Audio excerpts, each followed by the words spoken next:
Test one, two, three. Can you hear me?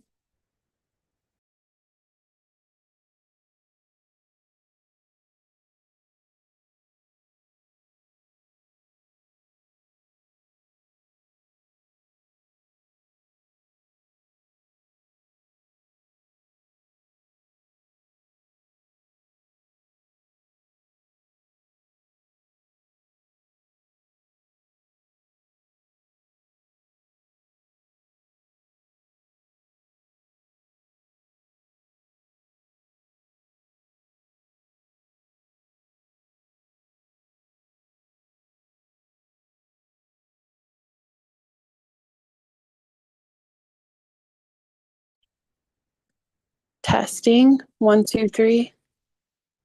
Hello.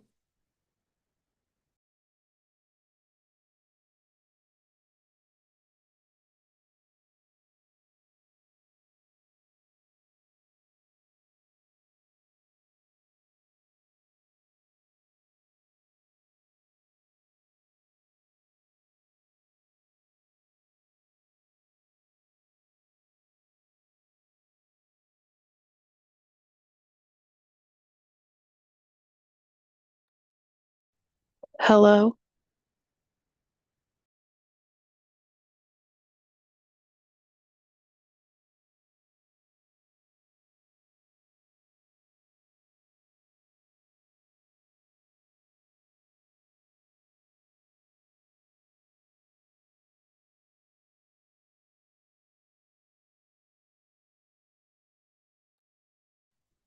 Hello. That's it.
Because you won't be able to do construction and that also.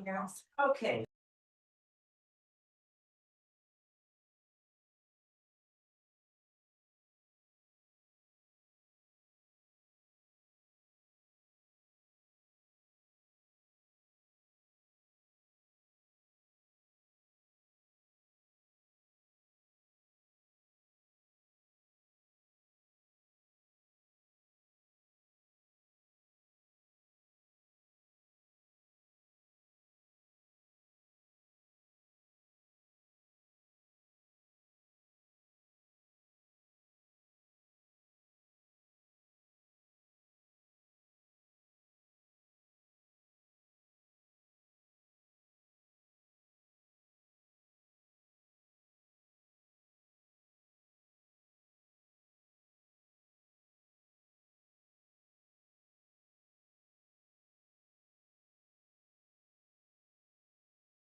Todd, can you hear us? Hey Todd, can you hear us okay in the room? I'm just doing a quick sound check here, and Thad as well. I can hear you, thank you. Okay. I can hear you. Thank you. Can they say something? They did, the volume is on our end, maybe. Yes, I'm sorry, I muted it here. So, yep. Perfect. One more time, Todd and Thad. So now these are the instructions. I can hear you. I can hear you as well. This is Todd. Thank you very much. Sorry about that. Yes. Making sure everything's working okay.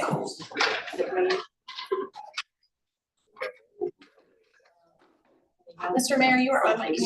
Cool, thanks, Stacy.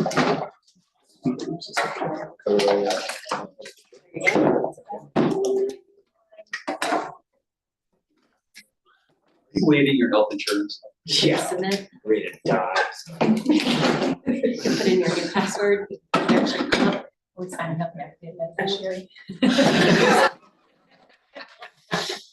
I'll take it. Take it now. Cool. The life insurance policy. There's a lawyer there. Josh Southwood. 100%. What have I been doing? Great, everybody, so we'll go ahead and get going for the work session for November 11th, 2025. And with that, we're going to talk about our water rate study. And we have folks presenting online and in person. So I guess I'll start it off with Josh. Do you want to get us going, or Ryan, can you take us down the road? Yes, thank you guys for having us. This is, I'm the water superintendent for the town of Frisco Water Utility. And we are embarking on meeting 2 of, it got a little modified. Originally, it was gonna be 3 meetings. And I think we're kind of being a little bit more comprehensive, and kind of spreading it out so it's not as overwhelming to kind of go through, financial planning, economic scenarios, kind of overwhelming number experience.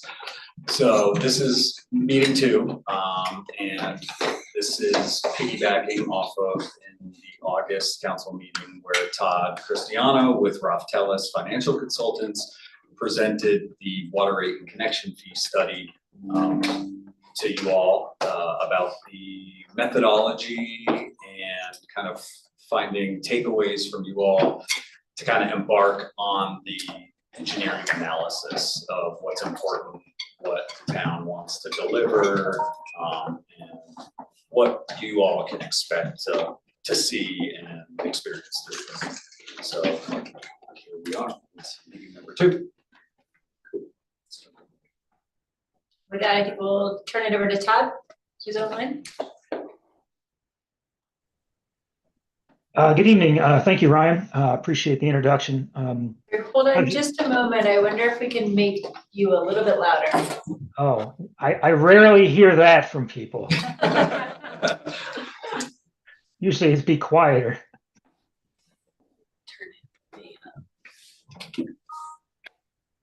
Is that a little better? Not yet, hold on just Okay. a second. I can try to adjust my volume here as well. Hopefully I can do that without, Can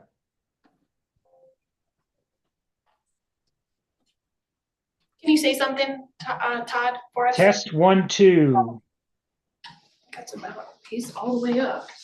Okay. All right, How does that sound? Is that any better? a little bit. But hold on just a second. Okay. I can hear all of you just fine. So the speaker's set to the PC. not Yeah, that's the- what I. Oh my God, I can't see it. I literally can't hear. I'm so sorry.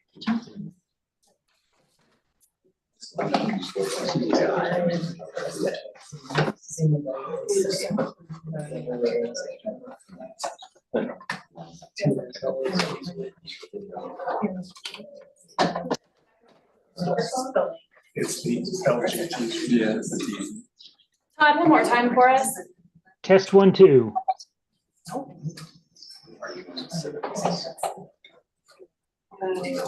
Yeah. Okay.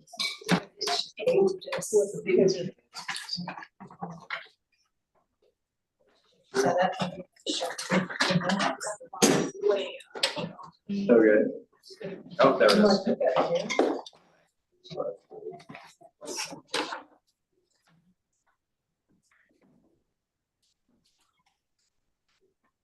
Turn the echo cancel speaker.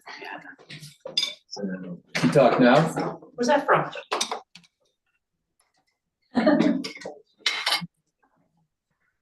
Go to the new Chimayo, please. 3 days a week. Dear Emily. It's really good. Just what it is, you have to eat all day and then come late for work or late for town council. Right. You're like in and out in 3 minutes. So great. At like $11. I'm like, That's really good. where'd you go? The child. It's such a game changer. Yeah. It's actually like when I go to work, Brad kind of late and I have to eat all day and make it small. I can eat while I'm driving. Immediately got hired.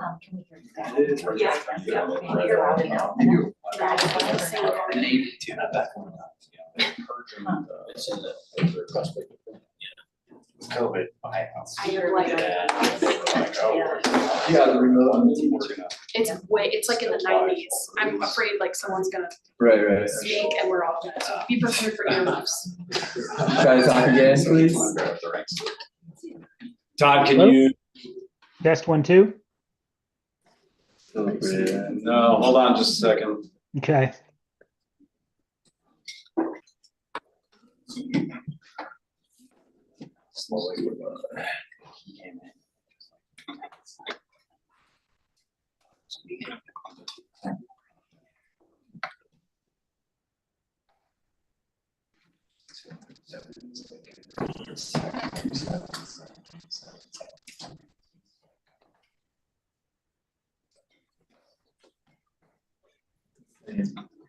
You try now?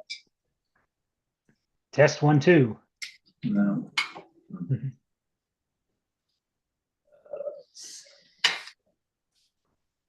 I think the online folks can hear me okay. Brian's dialed in as well, Ryan, and I think he can hear me all right. I can't see any other setting.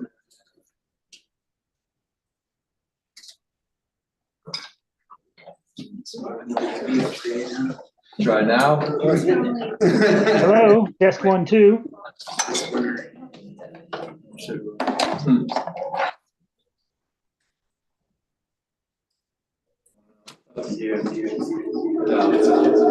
Yeah. Well, I'm just saying, without interrupting this for much longer.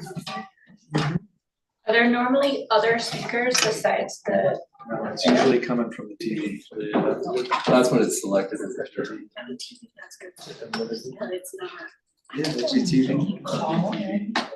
And we should get them. Maybe we just don't have a speaker. Oh, like you call something. Is the volume turned up on the echo cancels? Try that. That's all I'm talking. Do you think that a cell phone would be louder? Just have Todd call in. Well, his input isn't the problem, it's the output. for I know, us. what I'm saying, if his cell phone is louder than that speaker, I could log speaker. in, my work phone blast it for you guys. Say something again, Todd. Test, hello, One more time. hello.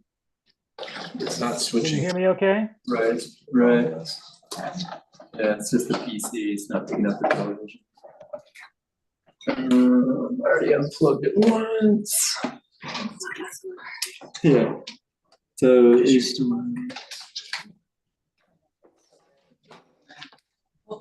Too much of an impact.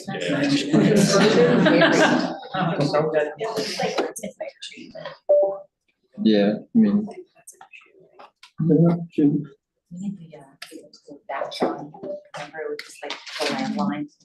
Windows is in the middle. Tan. Play the mute game and. You can log out. Want to? Yeah, we can. You mute chicken.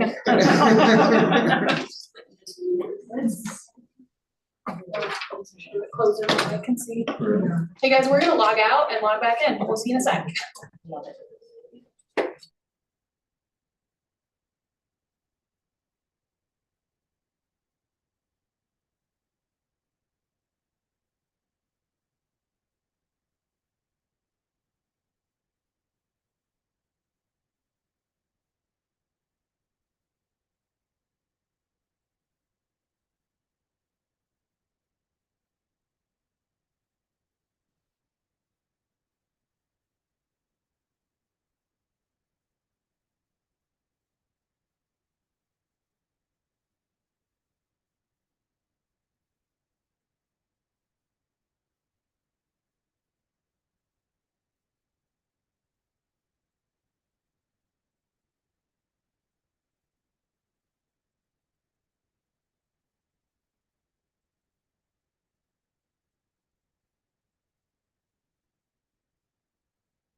Todd, one more time with feeling.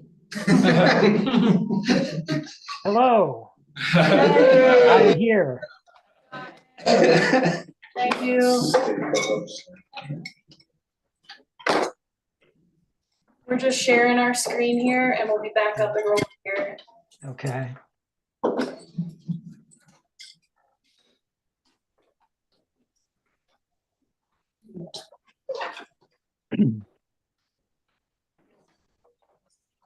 All righty, we ready to keep rolling? Yes, we're ready. Okay, let's go. This slide here. Okay. Great. Okay. And so Ryan and I and Leslie are going to be kind of tag teaming on this. So Ryan, if I start talking over one of your slides, just let me know. Okay. I'll be quiet. So we've got kind of a really good presentation to provide a summary of where we've been working on with this study. And we're going to review a couple of things here. One is the study goals and objectives and what the rate study process is. As you may recall, back in August, we went through all the basics of what we were hired to do for the town. And we're going to just touch on those for a moment. And then I think most importantly is we're going to look at some financial plan results, which basically means we're going to look at what the revenue adjustments need to be in order to fund both your operating and capital projects over the next couple of years.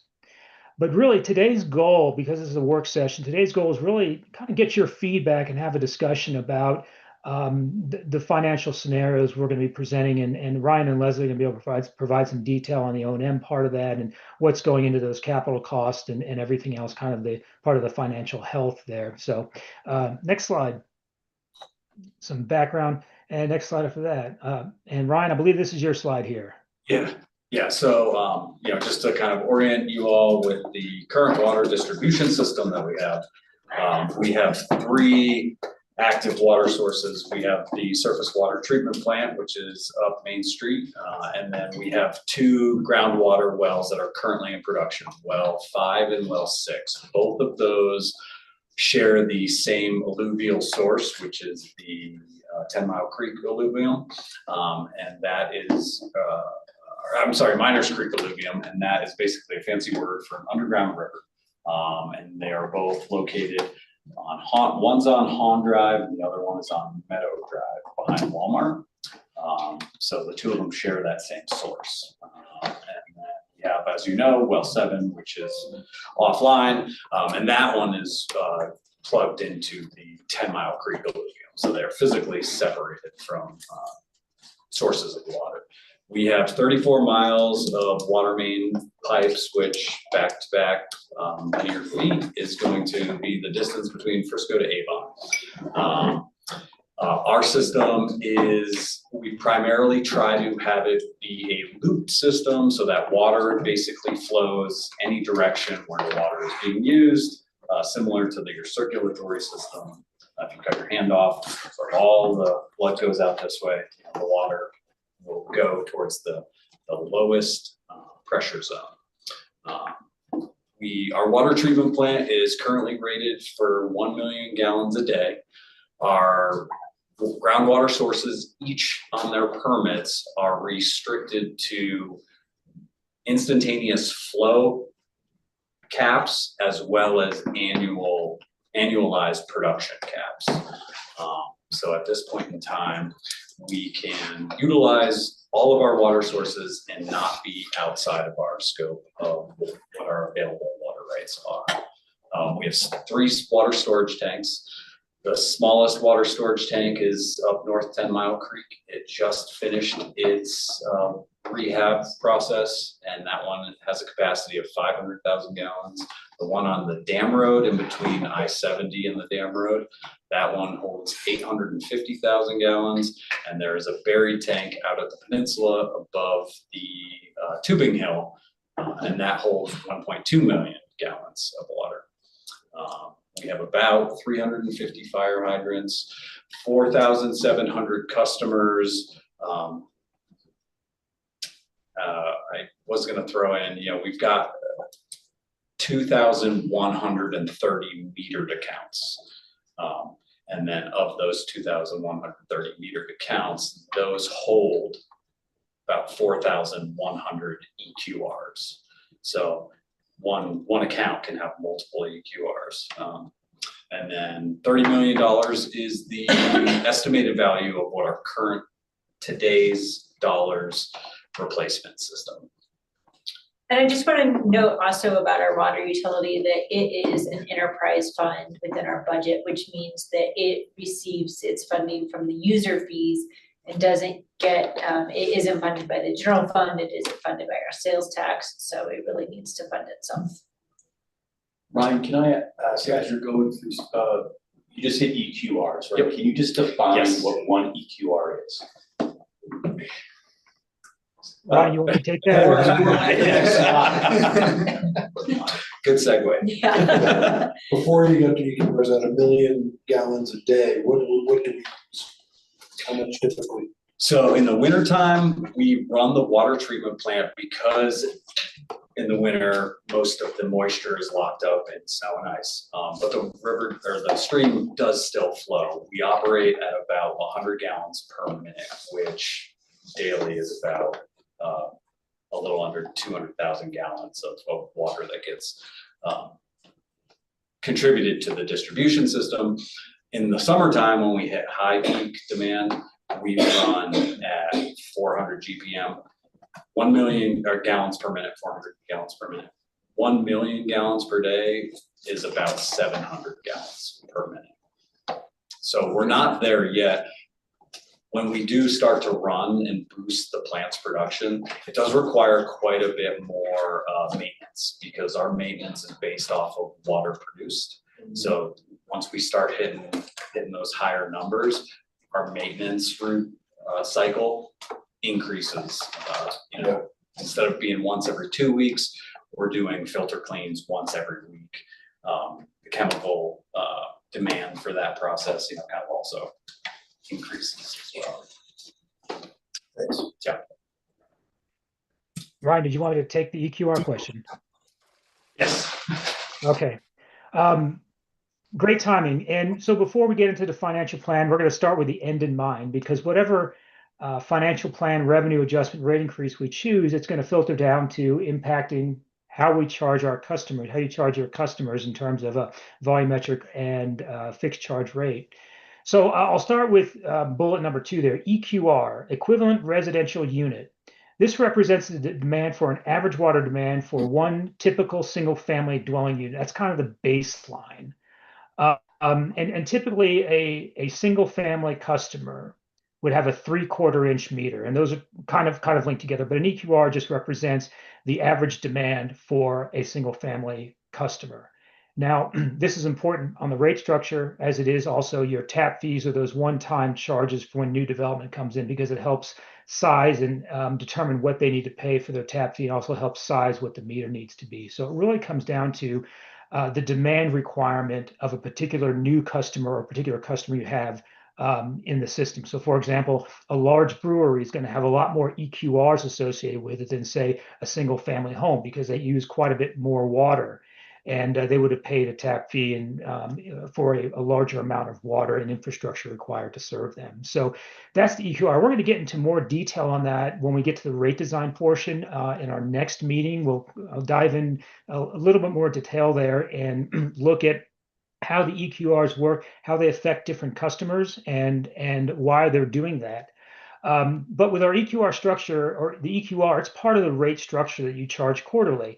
And so there's 2 components to your rate structure. There's a quarterly base charge, that's dollars per EQR. So if you're a smaller home, you might have 1 EQR and you get charged the $57. If you're a 2 EQR home, a larger home, and you're 2 EQRs, you would get charged $114 or whatever the current quarterly charge is. So the number of EQRs determines the size of your quarterly charge, your fixed charge that you pay regardless of any water usage. On top of that is your what you get charged for the actual water you use. And right now you have a 4-tiered volumetric rate structure. That simply means as you use more, you pay more. And there's certain thresholds of usage. Thank you. This makes it a lot easier to explain. You can see here that the 4 tiers, and as you use more water, the unit cost goes up. for water usage above each one of those tiers. So this is a very common structure for utilities in Colorado and elsewhere. We see this kind of EQR-based structure a lot in utilities like the town of Frisco have similar rate structures as well. So there's nothing unique to this structure. It's commonly used in Colorado, especially on the western slope. And this is part of the thing that we'll be evaluating when we come back to you in December is how these charges are split between the base charge and the volumetric charge. We'll be talking about that quite a bit and showing you the impacts to customers as a result of how those charges are going to look. So next slide there. Okay, let's talk a little bit about what the rate study is again. We have some number of goals and objectives here, and we talked about this a little bit last time, but obviously we want to make sure that the rates and the financial plan that we develop for the town is sufficient to meet your annual expenditures, both capital, operating, and debt service, while being able to fund a reserve for the utility as well. We want to be able to proactively maintain your capital, maintain your equipment over the study period. What's really key is target reserve levels. It's really important and best practices to maintain a minimum level of reserves in the event of some unanticipated event that comes up or emergency that comes up, and should you need additional funding outside the budget that was not accounted for in your budget. We obviously want to have rates that equitably recover or proportionately recover the cost to provide service. We want to make sure that everyone's paying their fair share of costs and we're not subsidizing one group of customers over another. And on top of that, along with the fees, we also have these tap fees that we want to ensure that we are charging new development their proportionate share of cost to buy into the infrastructure needed to serve them as they become a new customer. So those are our overall study goals and objectives. And as we go through this, you'll kind of see how our financial plan is addressing some of these goals. And you'll see that again when we come back in December to talk about the rate design and tap fees. Next slide.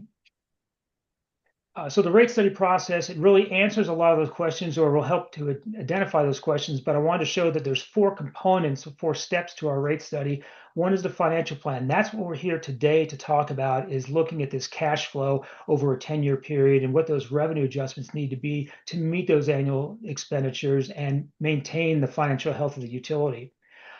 We also have a cost of service analysis and rate design. I'm kind of grouping those together because we're looking at how to associate the cost with your service charge and your volume rates through a cost analysis, cost allocation analysis.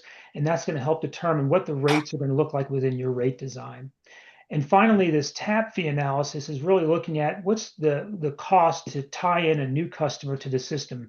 They're going to be using capacity in the system. We need to reserve capacity for them in the system as they're a new customer. I liken it to when you join a gym, you pay the initiation fee, which gives you access to all of the facilities, and the monthly user charges keeps the treadmill running. So the initiation fee is what you buy into the system, allows you access to the system to provide you service 24/7. And then you have the monthly user rates, which is used to maintain and operate the system on a daily basis. So next slide. We did a peer review study of a number of similar utilities on the western slope that are of similar size to the town of Dillon, but there are some caveats with that. So when you look at a survey, it might be similar in size or service area or size or geographic area, but there's still so many things that come into play that decide the rates for a particular utility. I just want to call out that every utility is different. They might have source of supply differences. Some utilities might be just on wells, some might be on surface water, and those are different cost structures. They might have a different water rights portfolio. For example, the town of Frisco has a fairly old water rights portfolio, a lot of historic water rights. There are some utilities that have very new water rights, cost a lot more to purchase those. How well the utilities manage the assets. Many utilities have a very robust asset management program. Some have none at all. And history of rate increases. This is really important that there might be some utilities that increase rates once every 10 years, and they do very large increases. And as a result, those interim years where they're not doing any increases at all, their rates might look great, but they may not be funding their capital program effectively. Obviously, service area, the treatment costs associated with the type of water you're getting, whether it's well or surface water, And if you have a lot of debt, obviously credit ratings, much like your own personal credit ratings matter, and it determines really how much you're paying for borrowing money. And utilities that are higher risk could be paying a higher interest rate. They're going to have higher rates. And obviously capital funding, are you cash funding this? Are you debt financing capital projects? When you, all else being equal, a utility that is bond financing all of their capital might have lower rates because they're not having to build up cash to pay for those capital projects. They'll pay more over time, but they'll probably have lower rates because they're amortizing the cost of those projects over time. So a number of things to consider, but it is still important to look at how you compare with your neighbors, all else being equal, with how you compare with your neighbors to see, are you in the neighborhood of rates within everybody else? And that's what we've got on this next slide here. You can see we looked at Leadville, Steamboat Springs, all these communities that are resort or communities or nearby resorts and that sort of thing. And you can see that Frisco in that purple box there is one of the lower rates currently. This is your current rate, and this is based on a single family customer that uses 12,000 gallons per quarter or about 4,000 gallons per month. So when we look at our rates, when we come back to you in December, they might move up a notch based on our financial plan recommendations. So that's just something to kind of give you a baseline of where the town is sitting, and we'll be coming back to you when we look at our rates, how this line will move up through the chart. Now, granted, we don't know whether these communities have proposed revenue adjustments or rate increases on the books for next year. We just don't know yet. But because we are coming back in December, a lot of times those are adopted or agreed upon by the councils or boards, and we will update this if there are any changes in those different utilities. So next slide here. I think Ryan had something to add. Okay, yeah, go ahead. Oh, I'm sorry. Somebody's. How about now? Okay. Yeah, so I did reach out and talk to, Silverthorne. Not everybody bills exactly the same. Some folks are billing. These numbers are representing, 12,000 gallons per quarter. But not every, water district bills the way we do. We are actually a little bit more unique, more communities and water districts are going to kind of an every month sort of billing format. We bill quarterly, but the costs are still the costs based on this analysis. Can I, Tom, share the news from the email?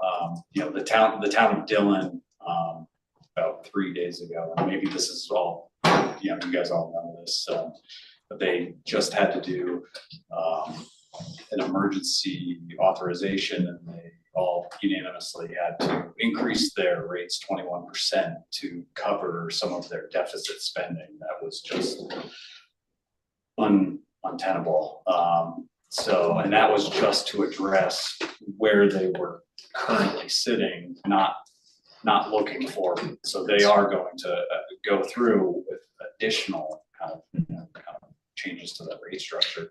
Was this deficit in specifically their water? Okay.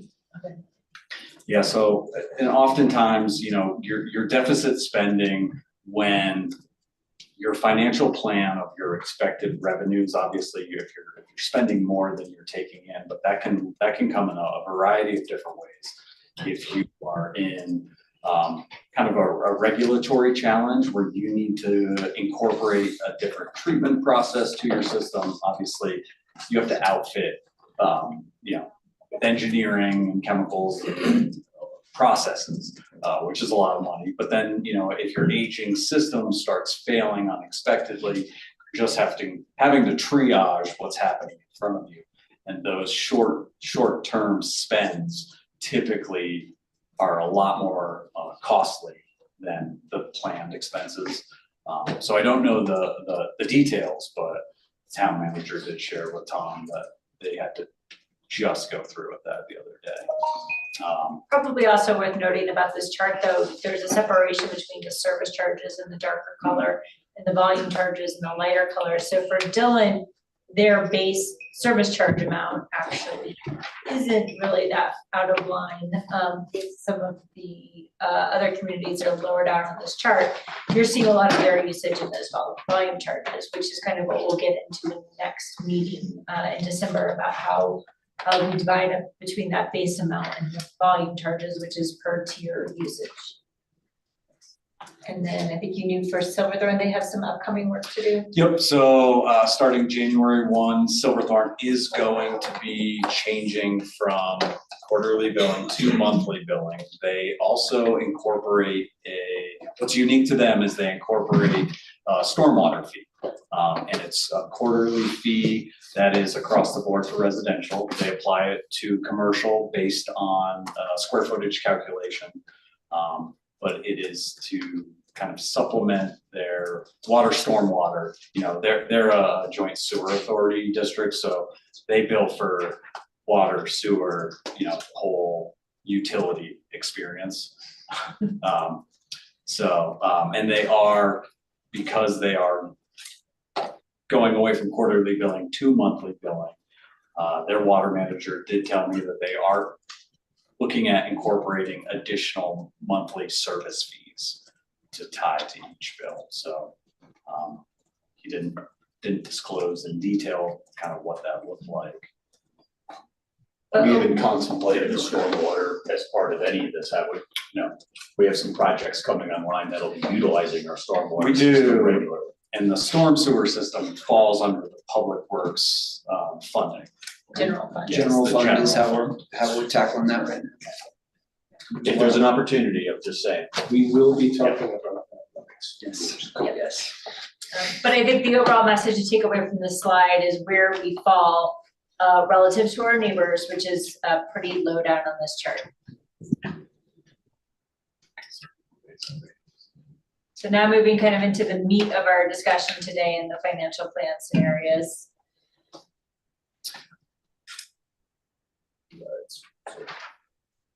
Okay, so this is kind of a segue, you know, obviously we take, for our rates, we really look at what are our capital improvement projects looking like in the short term, but also taking that long-term view and applying kind of our best industry practices as well as what we experience on a day-to-day through operating our system. So last year we did go through and we had a materials condition assessment done through an engineering firm. And what they do is they take all of our buried assets, our entire distribution system, and then we added on all of our water production facilities. The only thing that they did not take into consideration was our water storage tanks, because we had already engaged with SEH Engineering to kind of address that, so it wasn't lumped into this particular condition assessment. But what this assessment does is it looks at how the system is used, you know, as you're pumping water, the chemistry of the water, all of that stuff impacts the piping that is conveying that material. And they are looking at the age of installation. We did 5 excavations in critical sort of Achilles heel portions of our distribution system on the far reaches. If we were to lose a water main sort of from our water treatment plant or out to our Dillon Dam Road tank, out to the county, the hospital section, the county campus, there's one stretch where if we lost that, it would be pretty catastrophic to us or to them as far as getting water to them.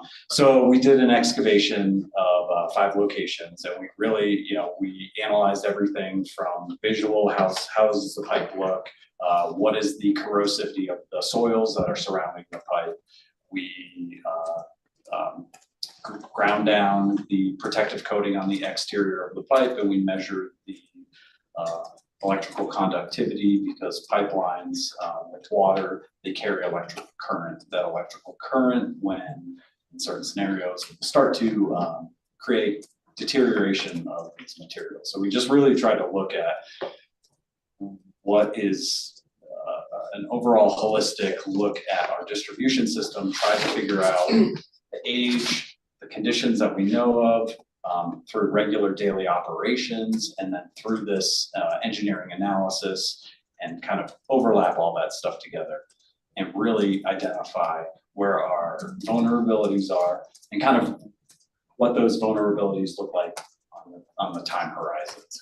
So we've identified for our 5-year plan, there are elements to our well 5 that really need to be addressed. Well 5 was constructed in 1985 was the permits for that to be drilled.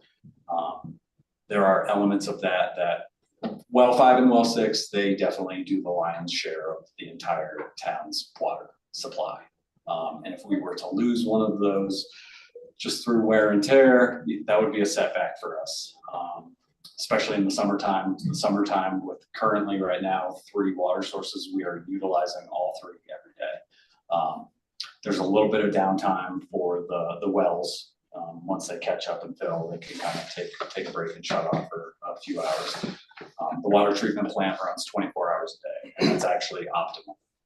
You want to find that operating pace and you want to stick with it. On-off cycles kind of tend to wear things down a little bit quicker.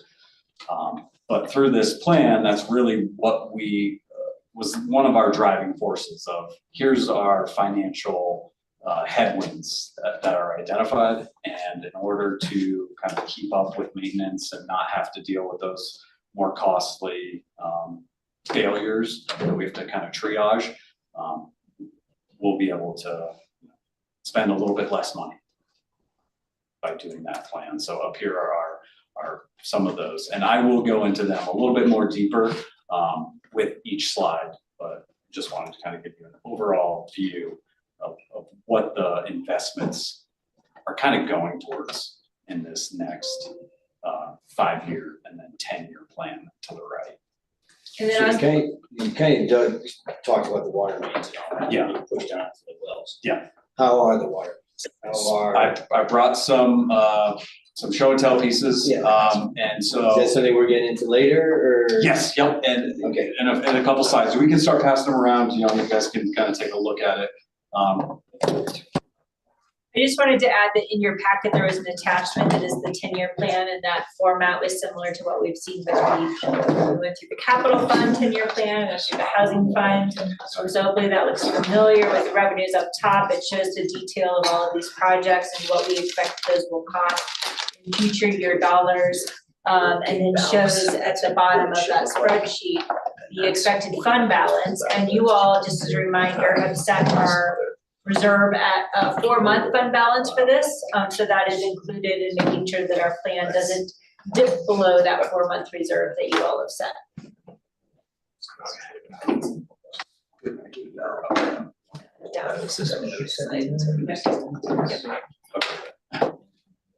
All right, so. With any year or potential pass getting into 5 and 6? As long as there's no chemical introduction, and where I could see that potential occurring is through the I-70 corridor. If there were ever a chemical spill that occurred from a semi-truck, and VOCs, there's organic compounds and inorganic compounds. VOCs are volatile. They pass through layers of the Earth's crust at a much faster pace than any sort of organic compound. So as far as introducing a chemical contamination to 5 and 6, it's, with I-70 being there, you definitely increase your risks, whether it's a tanker, just car accidents, car fires, having to be extinguished out with more than just water. You're introducing those foreign compounds into that wetland area, and which in theory, as the water sort of finds its way down below the ground.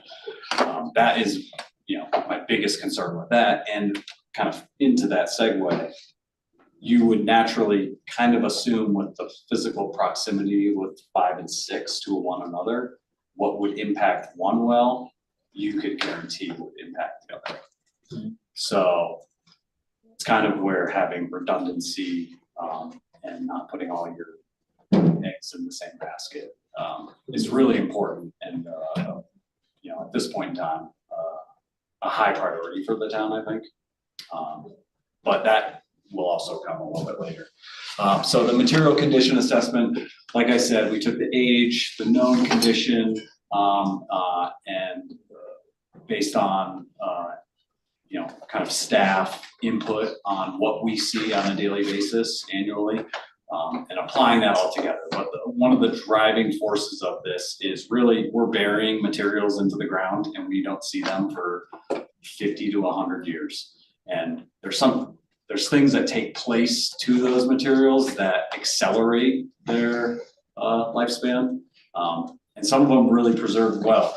I brought these two. These are water mains. All of our water mains are Schedule 52 ductile iron. Schedule 52 just talks about the thickness. Very, very, very robust, strong material. This particular, this is a coupon. So when they drill in these are for fire hydrants. So they core this out of the pipe. You know, there's an apparatus on there, but we take these to assess the water chemistry, leaves different residue on the interior of the pipe, and then also you kind of can understand the behavior of the wall in the exterior. This was a pipe. This one's in much worse condition than this one. This one was put in the ground in 1991. This one was put in the ground in 1979. 74, 79. Let's see. And the newer one. 1974. Much worse. If they don't make it like they used to. So, well. That, Or so there are a few different variables that go into this.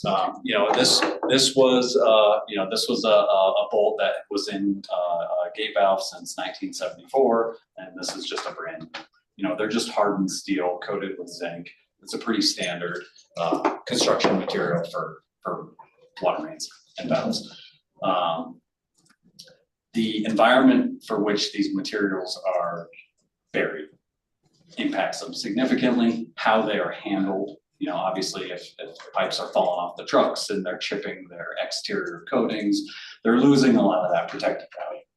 Those are some of the things we can't always control, but what we can control is the backfill that's used around them. We know in decades prior to us, there wasn't maybe as strict of construction standards to follow. But kind of on the map, you know, visual for red meaning danger. Those are portions of water main that we routinely are having to address water service lines that are failing. And water service lines, you know, naturally are just going to be copper. Copper is a softer alloy, so typically it's going to be damaged a little bit more easily and faster than something like a hardened iron and steel.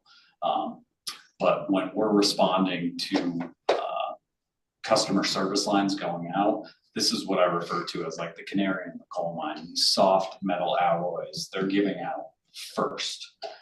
So we're routinely seeing them 2, 3, 4 every single year. And there's a lot that are unknown. You know, there's holes in them, but there's enough water volume in the line, and there's enough pressure to kind of still deliver water to the house. So the customer's not affected. They don't know that they have a leak in their line. And sometimes we don't know. We do leak detection for system wide, but they're only testing each hydrant. They're doing it for like 3 days, working around the clock, and they use a lot of acoustic, you know, water at 65 PSI coming out of like a small pinhole creates quite a vibrational effect. And so there's a lot of engineering and tools that they use. So we found several leaks in our system through that process, but they don't find all of it. This particular one was Miners Creek and Creekside. It was on a gate valve. There was 6 bolts on the top that hold the body of the valve. There's a bonnet that sits on the top. And these hardened zinc alloy steel bolts were as worn as this. And so I have a photo of it, but just water is just purging out of it. We're not aware of that. So there's also a cost to that, to all the water that we're losing that we're unaware that we're losing. So that, you know, that's also kind of a driving force for us, but the red mapped areas. Because the line going to the houses and our responsibility. Correct, It's just yeah. the water that we're using Yep. for the. Correct, yeah, it's unaccounted for water, that we're losing. And, when we do those things, it does take quite a bit of staff time because we have to be there for the entire excavation. They're long into the night.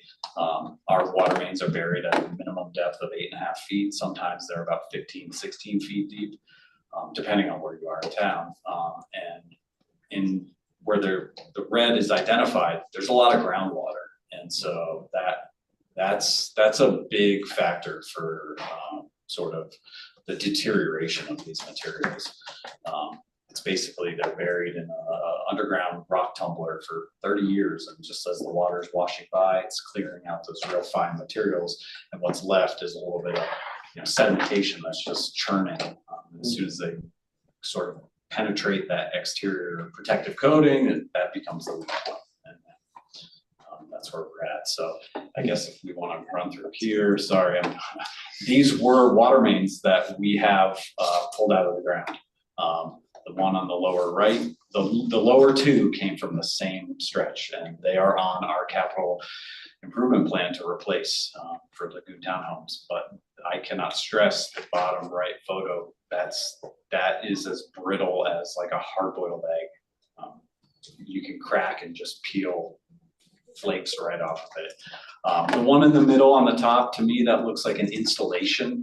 To me, that does not look like a natural wear. It was basically a gouge on the top. So if you think the machines that put it in there, maybe one of their buckets kind of created that, or backfill. You know, if there's no code to follow, you're just backfilling big boulders on top of pipes, and that's not, you know, helpful. What So was the lagoon one put in? oh man, oh shoot, When it was sorry. built? No, Don't worry. yeah, I think in the 80s. The 80s, In the 80s, so that one in. So, you know, these are real experiences we have. You can't really see the bottom. The two photos on the left, you kind of see it's almost like a bunch of rock barnacles that are growing on the bottom of it. The picture in second to the left, that's what that product looks like. That's a valve box that covers, you know, that gives a homeowner access to their curb stop outside of their home. So that sort of barnacle buildup, that is just a type of corrosion that's taking place. And so there's components on that are actually physically allowing your valve that controls the flow of water to your house. There's a little pin, a brass pin that's wedged there. Oftentimes we just pull them out. That pin and the metal components are worn down to nothing. So now you can't turn somebody's water off. You know, that valve extension is no longer operable. And that's what that third picture is in the center. That's kind of the underside looking at it. There's two little nubs on there, and that's where that brass pin would have. Whose responsibility is that? That's on the owners. The shut off valve? Correct, yeah. And so we try not to ever shut off the water main because, you know, due to a homeowner, if it's a, you know, somebody who doesn't pay their bills, your neighbors shouldn't be affected by what's happening under, you know, your roof, whether it's your service line failed and you can't stop it. We will shut it off, but we just try not to. And that's why we try to, you know, have public awareness and people know where their curb stops are. Are they operable? Some of these valves don't get turned for 30 years out of sight, out of minds. A lot of homeowners have no idea what a curb stop is. So it's just, you know, 12 to educational. 15 feet Yeah. deep in your front yard. Yeah, this bolt came from that red valve that's purging water right there. That was happening 24 hours a day around the clock. And we were not aware, you know, it's 10 feet down. So we were only aware once that water started to surface. And that was kind of our indicator, like, oh man, something's happening. And then the small picture on the right is just a failed piece of copper that was somebody's service line. They called us when they went to take a shower, there was no water coming out. So well, five, you know, kind of where our capital plan is driving us to spend and invest in our infrastructure. Well, five, this was our oldest water source that we have, and our oldest well, I should say. The well casing is drilled to 110 feet deep. The well screen that we actually draw the water from is at 60 feet deep. So anything that happens that deep underground is going to require like, you know, quite a bit of recovery efforts to fix and repair if there were any sort of failure. We have identified drainage improvements behind here. It stands water, and so the engineers are seeing signs of cracking in the foundation. So in order to stabilize that, some of our money in the CIP plan is to tie in the standing water, which is that picture on the right. It's hard to see kind of that water that's sitting there, but we were going to tie into the storm sewer to allow for proper drainage. This is what the well pump looks like when we have to pull it. It's 80+ feet long, so it's a pretty expensive endeavor to get the crane there. Typically, you're not pulling these unless you are experiencing something negatively big happening to your pump. This is the pump at the very bottom. This little cone shape down here, that's where it draws in that water. So just to give you an understanding, here's the well casing. Water here sits about 27 feet below the surface. Well 6 over here behind Walmart, this was constructed in 1995. This well is really, really well maintained. We have a lot less problems with this. Again, does the lion's share of the work. This one's drilled a bit deeper, 155 foot deep, and we're drawing water at that 115-foot marker. We're really identifying, wanting to improve our electrical components so that you know, this runs often, and that heat that gets generated from the energy and everything, it does negatively impact the instrumentation and the electrical components. Our water treatment plant, this was constructed in 1980. As a conventional filtration, it was converted to a membrane filtration in 2007. So conventional filtration is where you have the big open pools, and there's clarifiers. It's what, you know, how they treated water since like back in the Roman days when they, you know, got the science. But now we're using synthetic membrane filtration. So we're just forcing the water through these membranes, which is the two pictures, top and bottom of the circular. That's the interior part of our membranes. We have 26 of them. That is, they are required to be replaced every 10 years. And then some of our conveyance piping in here is suffering. We're also experiencing some issues with our drainage. We're seeing horizontal fracture lines on the concrete walls. And you can kind of see the residue coming in. We have a flat roof. So quite a bit of money is going to be earmarked to improve the water treatment plant, both the physical structure as well as the electronics and instrumentation. We did have fiber optic that was just installed this last month. So the conduits are there, you know, kind of what that looks like to kind of tie in to have that connectivity with the rest of town. So that's kind of where we were finding most of our investment needing to go. This is our clear well. That's our last water storage underneath the floor in the water treatment plant, for those of you who have been there. That's where our water treatment chemical application takes place, and it moves through a serpentine walled sort of chamber. But you can see the lamination is starting to fail. So this is again another critical part where we're trying to preserve, you know, the structure of the concrete of the facility to kind of create that waterproof application. So that's what really drives our CIP spending. So I think it's helpful to kind of understand the background of what all the things are that are included in that 10-year plan and why they're important. We are going to touch a little bit on the idea of debt financing. One of the projects we have in there is well 8. out in 2033 at the cost of 2.5 million. This scenario shows, based upon the plan that you all received in your packet, an idea that the entire systems revenue would need to increase at 5.5% with this debt financing out in 2033. Now we aren't at the point yet in the study where we have information on what a specific, say, residential homeowner's bill would be increasing, because we have some more decisions that we'll need from you all at the next meeting before we can provide that information. But so this would be the overall revenue increase to the whole fund, not necessarily individual bills. And Todd actually, Raftal has created this beautiful chart. And so I think, Todd, you could explain what the graphs at the bottom here are representing. Sure, thanks, Leslie. So we've got two charts here, and basically this is just an overview or high-level look visually of what's going on in your water utility cash flow. On the graph on the left, this shows the black bar shows your revenues coming in. That includes rate revenues and other miscellaneous revenues like turn-on, turn-off charges, late charges, and paper billing charge and that sort of thing. And as you can see, that line just touches those bars between 2025 and 2033. Those bars represent the expenditures, annual expenditures, and they're color-coded based on the type of expenditure. For example, we've got some reserve funding. We're transferring money to reserves, or we're building up or drawing down reserves. Our operating expenses, that's that light blue bar, which is a majority of your total expenditures.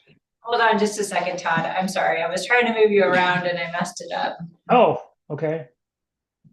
Do I need to start over? Nope. Oh, okay. Nope. So hold on a second.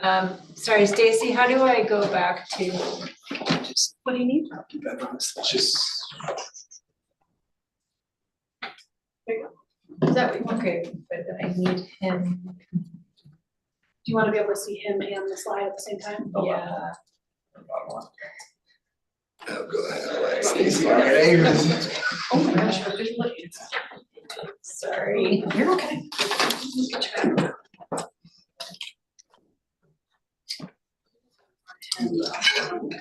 Yeah, I just turned him around and then I messed it up.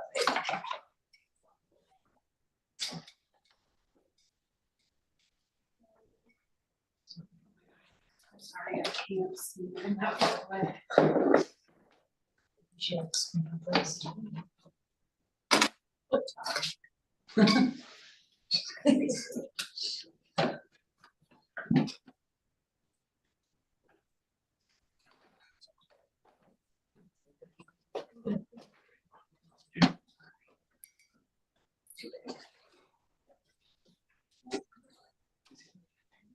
That's what started. Yeah.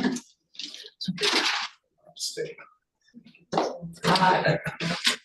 Leslie, is this manageable for size, or can you make it a little bit smaller so you can see the, is that okay? Can we scroll so he's not double or something?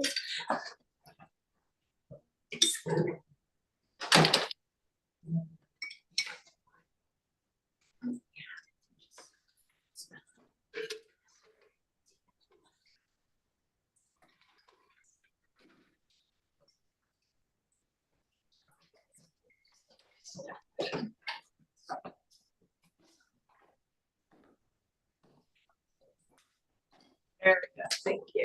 Okay, is that better? There, yeah, that's great, thank you, sorry. Okay. Thank you, Todd. I think thanks for your patience, we're ready to pick back up. Sure. Okay. So again, the left bar chart, or left bar chart there is our cash flow showing revenues versus expenditures. The black line there just represents, here's the revenue we anticipate getting with the revenue adjustments proposed above in fiscal year 26 through the rest of the study period. If we did nothing, we did not have any revenue adjustment at all, that black dotted line would show that our revenues are far below our expenditures each year, and we would draw down reserves into negative territory very quickly. So on the right side shows the second part of this equation, which is the fund balance and the target reserves. And so what we've done here is you can see the blue bars there. That represents the amount of reserves you have at the end of each year. And in order to mitigate the revenue adjustments and not have them be higher, we're drawing down some of those reserves we accumulated over time. And by the fourth year, we've drawn them down almost to the reserve target level, which is 4 months of operations and maintenance expense. So by doing that, we've been able to mitigate larger revenue adjustments instead of 5.5, something much greater than that. And for the rest of the study period, in 2030 through 2035, through regular annual 5% revenue adjustments, we're able to maintain our reserve balances, but also fund our O&M and fund all that rate-funded capital, which represents those dark portion of the bar on the left-hand side. So this is one of these situations where it's a very iterative process, and we did quite a work with staff of the best way to position those revenue adjustments, as well as time and sequence those capital projects so we could minimize that impact to the rates to the extent possible. So this is scenario one. This includes the debt financing in fiscal year 2033. The next scenario shows the same thing without any bond financing in 2033. And you can see that the annual revenue adjustments go up to 8.5%. And what's important here on the right-hand side on the water fund balance, you can see we're drawing down reserves again, but we're also having to maintain enough reserves to cash finance that larger project in 2032. So this just gives you the difference between using debt effectively and cash financing. It gets back to my point of, well, you might have higher rates if you have to cash finance everything because you need to build up the funds first to do that. And this is a prime example of that if you were to cash finance that project in that future year, you need to have the reserves to do so, so the higher revenue adjustments are going to be required. So the range we're looking at here is anywhere between a 5.5% increase up to 8.5, depending on how you want to finance that larger capital project in the future years. Maybe a portion of it, maybe all of it, but that's kind of the guardrails we've come up with on these two scenarios. And just a reminder, what we've been doing historically is annual increases of 5%. So we were kind of aiming to stick to as close to that percentage that we're used to as possible. But before you comment on the difference between the 5.5% and the 8.5%, this next slide is really important for you all to see. It's based upon quarterly bills. So here's where we currently are at the $80, which is between Keystone and Silverthorne. With either of these increases, if this was an increase to a residential bill at the 5.5% or the 8.5%, there's actually not much difference, and it doesn't change where we fall relative to these other communities. So I think that that's really important to understand. But it's every single year it goes up that much. True. Yes. But Similar to what you've already been doing. right, 'Cause it's we've been been doing 5% 5% every year. Yes. Yeah, And and nobody is presumably these other communities, Nobody is?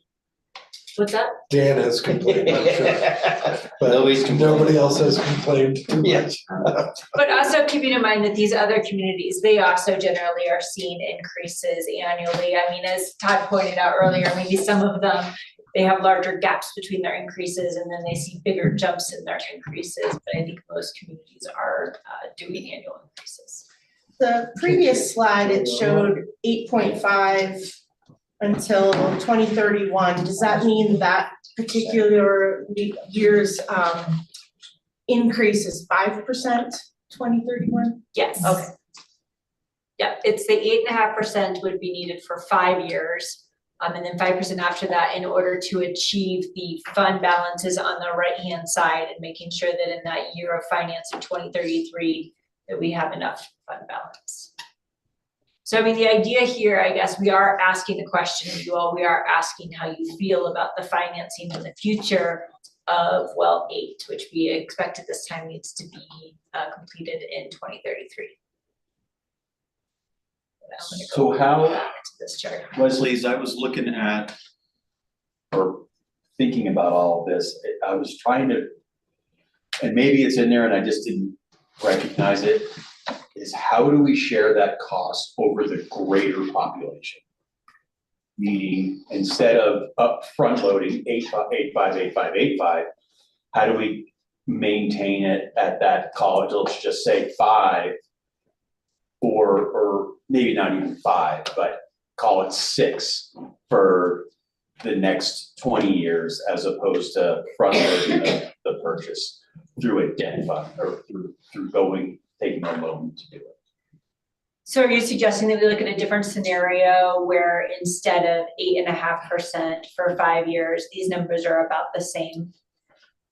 What's the previous one? I guess that's the previous. So this one is showing financing well 8 in 2033. And then how does that get We would paid? need to borrow it, so then we would have annual debt payments. You would start your debt payment in 2034. That's my question. And it would be and the model shows that the 5% increase going forward from there would cover the debt payment, plus your ongoing Right, capital and but operating. you don't That's need the to picture I was front looking load for. and have a bunch of cash available in your reserves because you're going to finance that in the future. Right. Yeah, which if there, well, in many scenarios, when that is a sizable difference in rates, that would be something really important to consider for sure.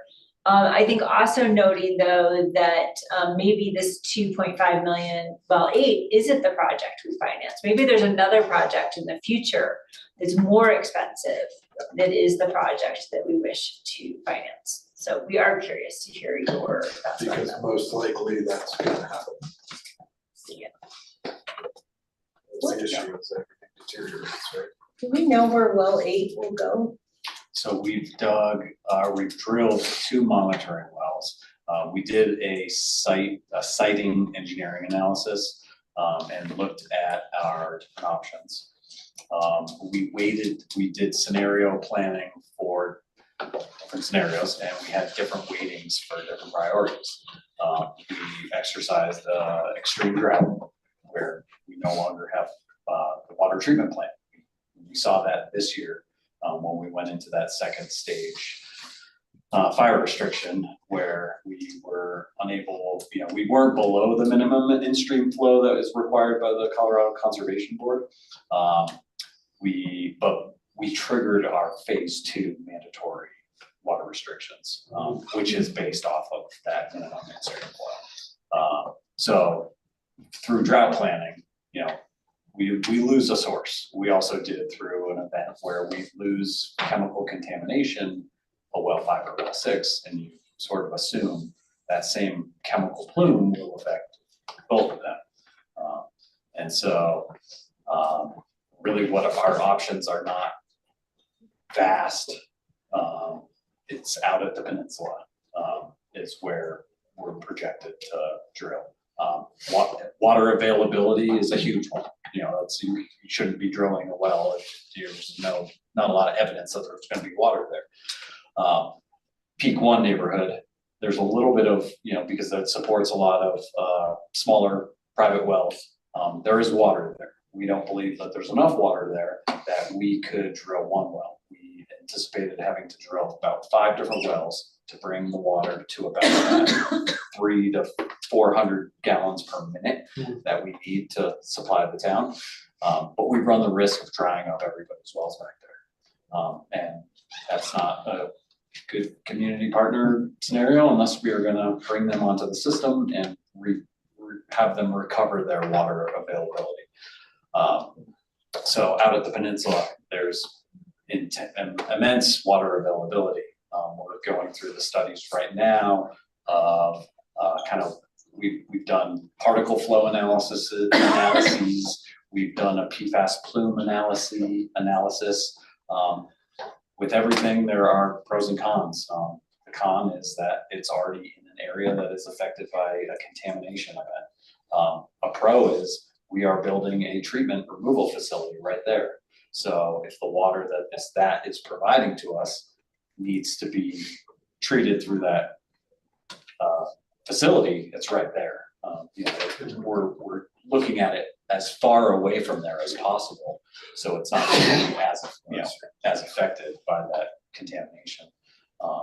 But And again, we don't want to be kind of on the north stretches of town in case, you know, that redundancy value was a driver. We didn't want to put another well back in that wetland area. There's a lot of water availability, but if something were to knock them out, the new one would sort of fall to that same fate. So that's kind of where it is right now. We're in the. Yeah. For what, like? Sorry. PRA. It's fine.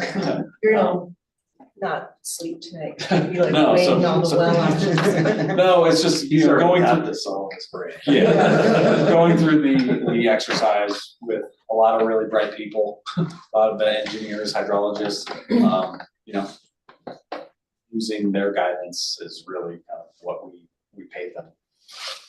So that's kind of where we're at this point in time.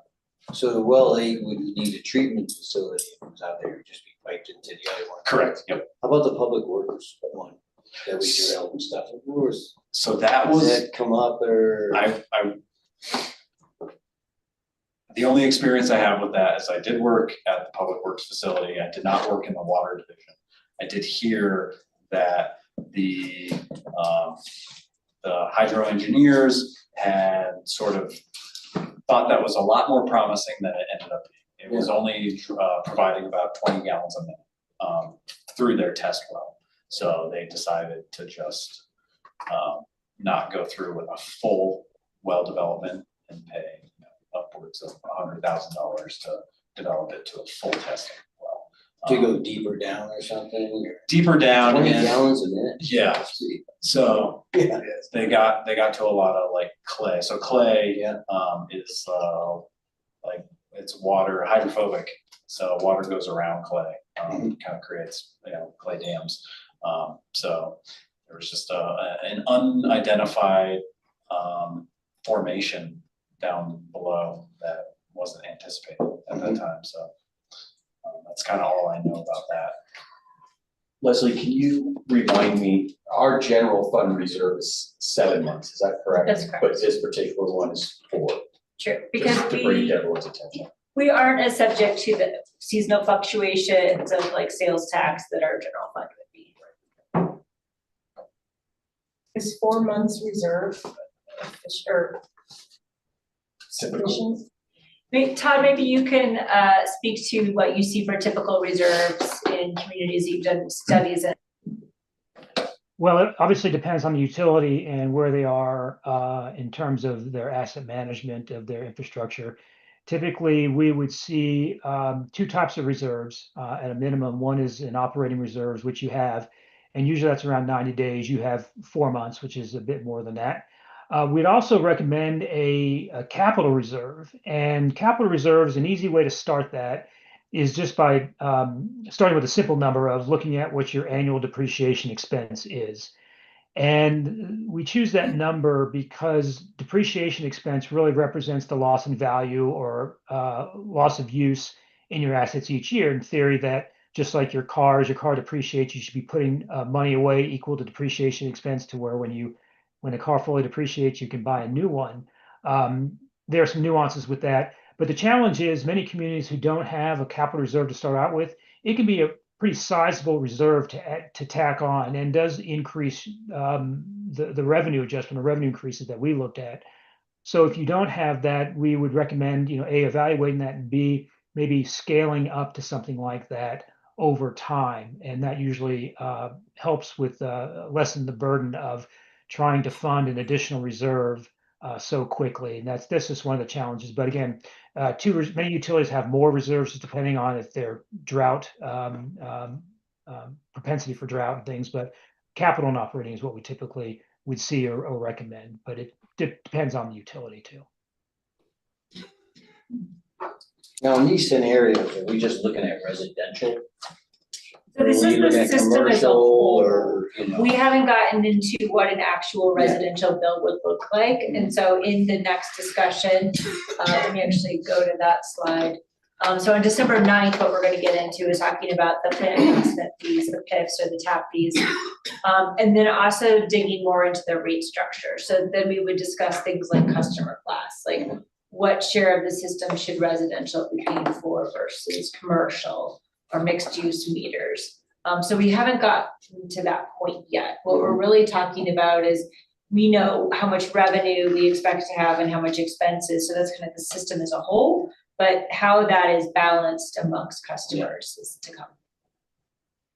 And also like what our tier structure looks like. We saw at the beginning that we have those 4 tiers to support conservation, and so that changes your balance between what is your base service charge amount and what is your volumetric charges for those gallons. So that gets a little bit more complicated. We're saving that for the next meeting, but yeah, so TBD. But I did want to, come back to the question of, at this point, do you all support us including in that 10-year scenario financing for well 8 at that 2.5 million, or going with the higher increase and not financing well 8? Maybe again, there's something else in the future that we finance, but that wouldn't be included in this 10-year plan. And is on the other side of that, if we don't finance it, we're accruing this fund balance with a projected or proposed need, but not anything defined definitely to be spent towards. Well, the plan contemplates that it would be spent towards well 8 in 2033. Right. But of course, you all are only adopting a budget 1 year at a time.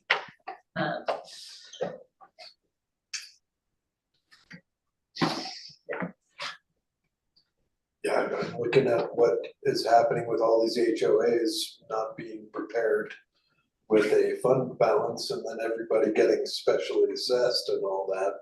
That's essentially the same thing that's gonna go on here. And or if we finance it, it's just like assessing at that point, right?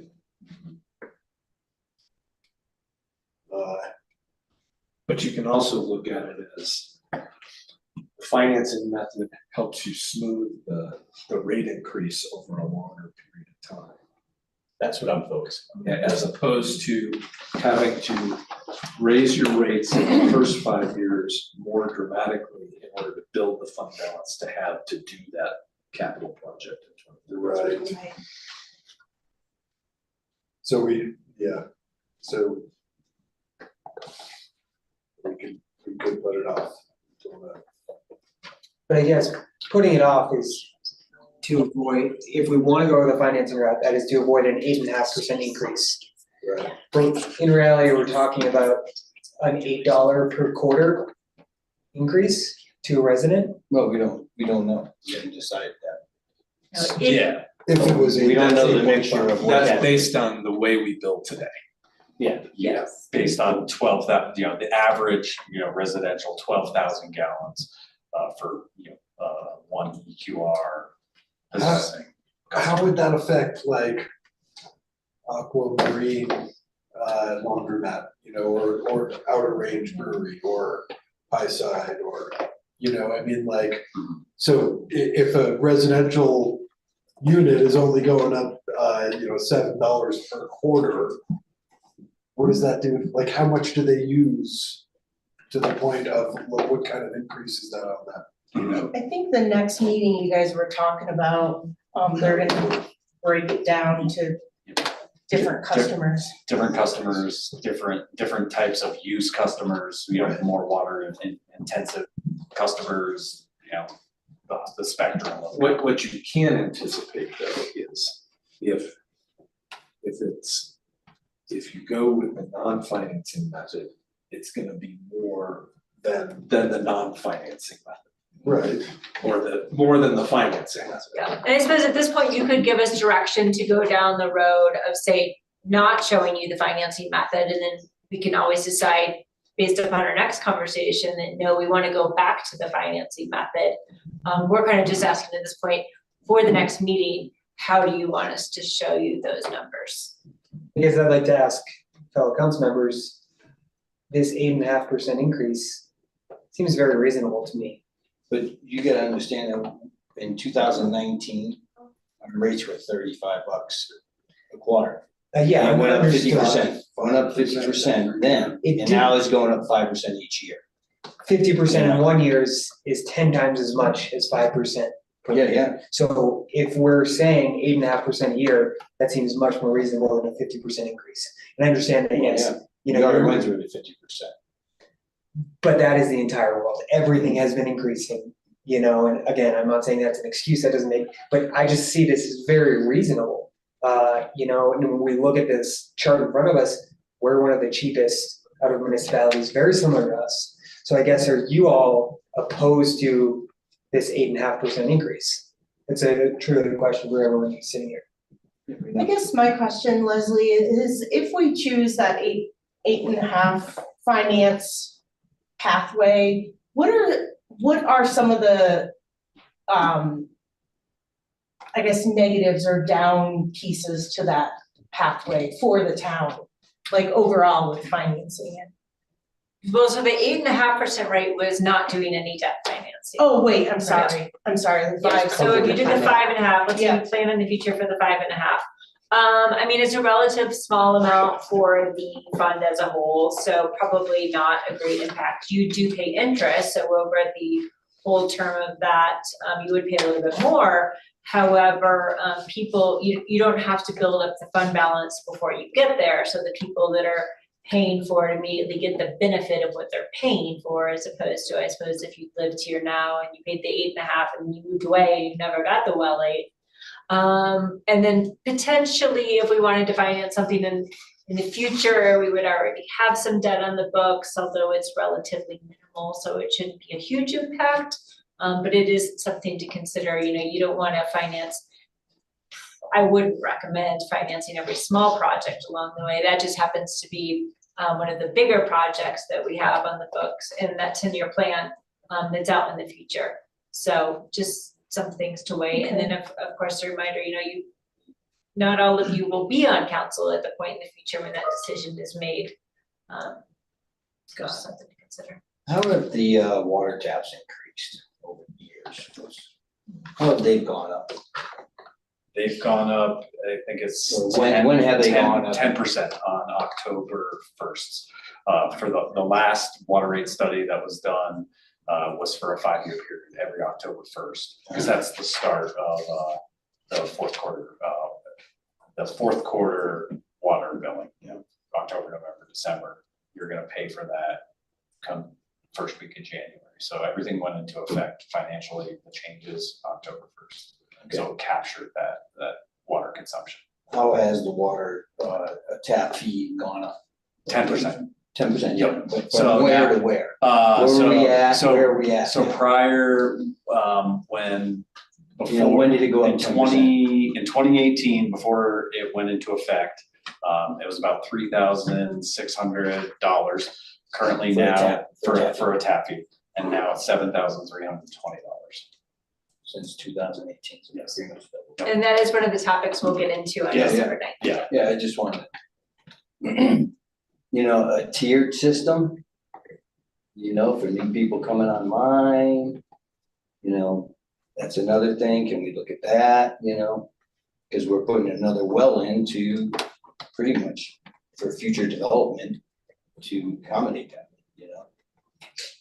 So that's what I would like to be looking at too, is, you know, a tiered system, and maybe taps go up a little bit, commercial rates go up a little bit. You know, or residential go up a little bit.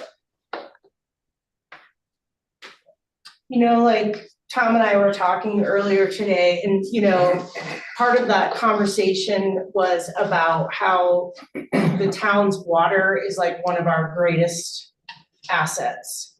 And so I just kind of wanted to throw that out there so that as we're considering this, we keep that in mind.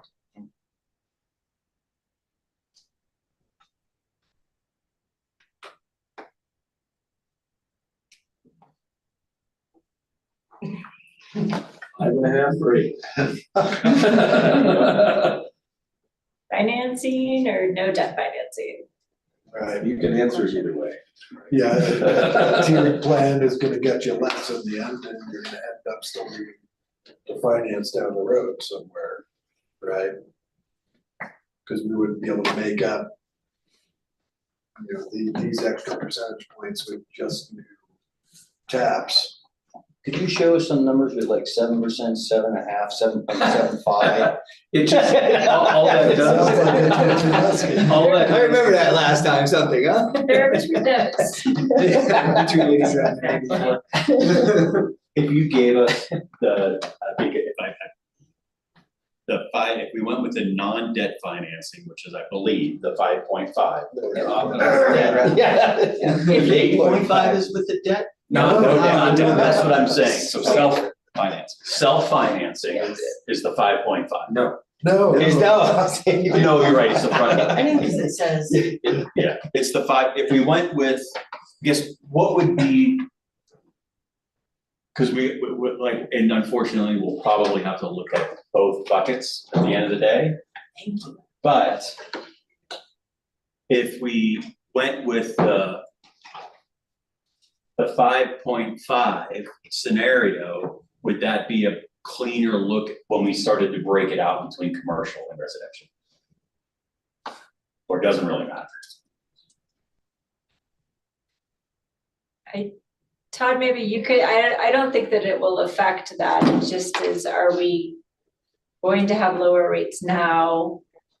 And show this future financing? Yeah, we're hedging by paying it up front. Right, right. if we don't finance it, I just don't know, like in 2033, how, I don't know what the like right now we're saying it's 2.5 million. It's gonna be 10. But I feel like that could be a question mark. But the question mark is only gonna be bigger, it's like not. No, I gonna be know, lower. so now, like, when I'm making this decision, I'm like, does that matter? Like, both scenarios are trying to get us to the same place essentially, so. So to Harsh, maybe another question for Ryan or Todd. It's Todd, right? Todd.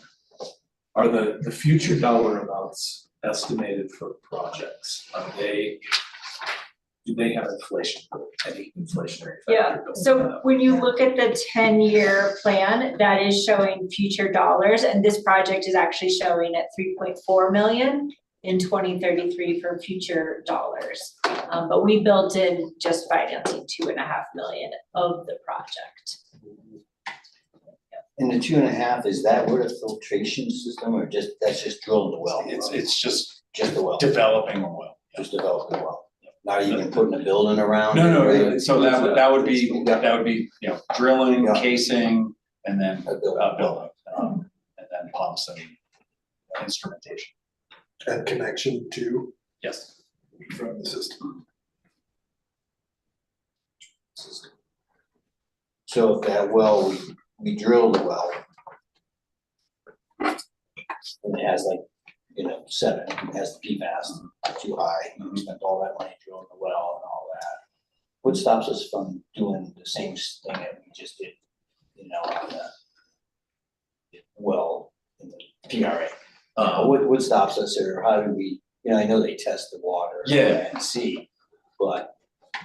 What stops us from developing a treatment facility? Well, Well, I think a silver lining is that the treatment facility is right there. Yeah. So, in order to. But that's not what we're thinking of, different locations for the well, we have, Correct. so it doesn't go there. You have, where we're entertaining the well, you have to bring pipeline to your distribution system. Okay. And so it happens to be physically one of the pathways that's the closest to the distribution system is right at, where well 7 currently is, and tying it in there.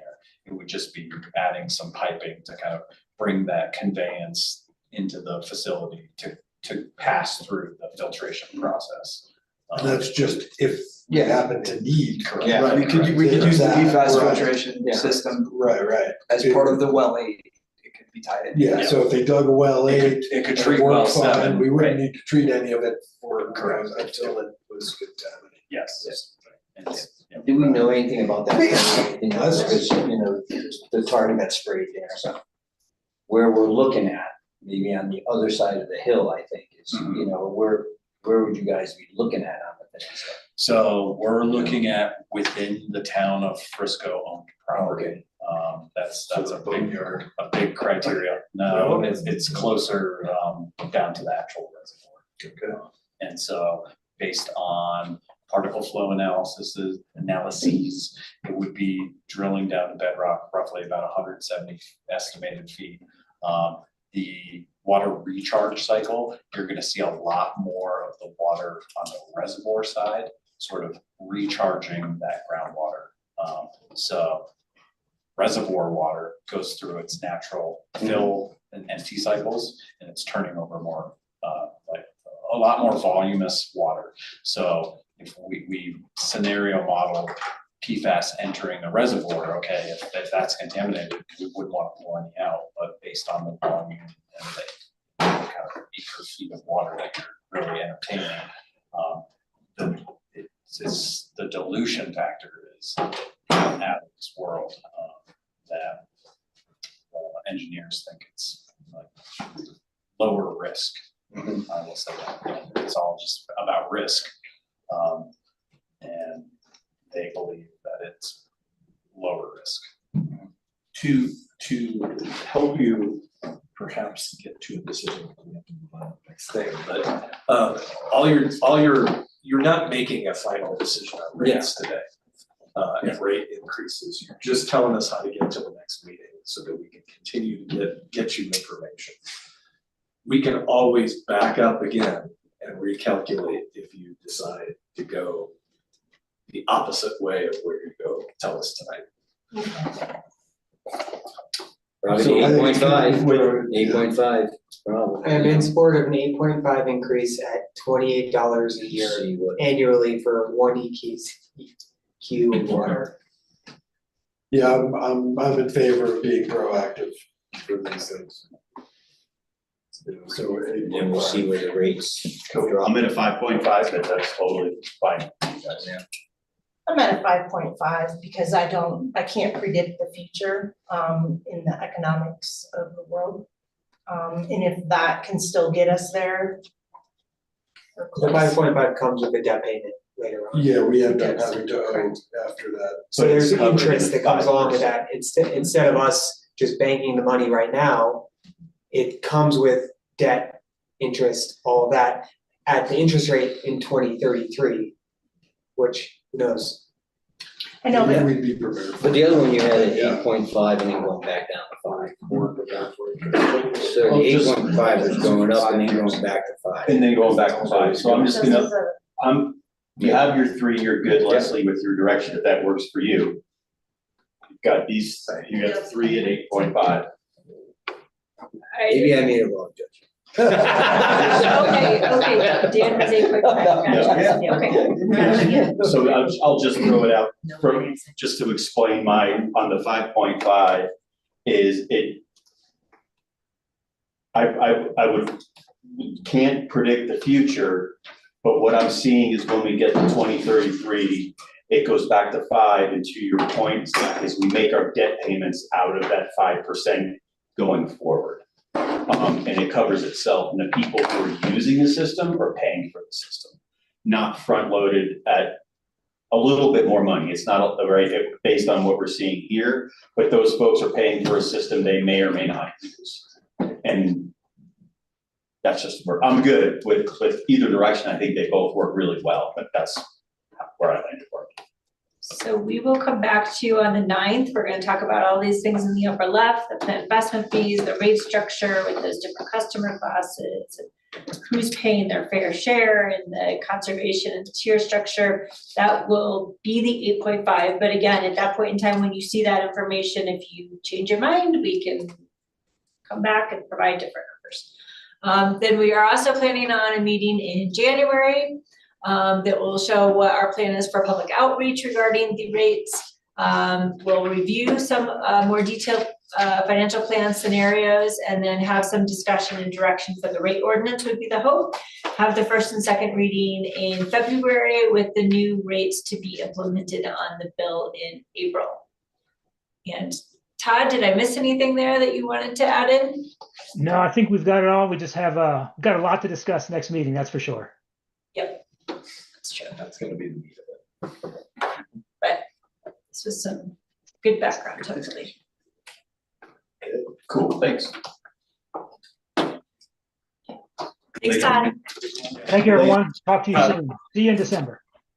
Great. Who's staying for our next one? Everybody. Not Like I am. Not really. Great water. It's fine.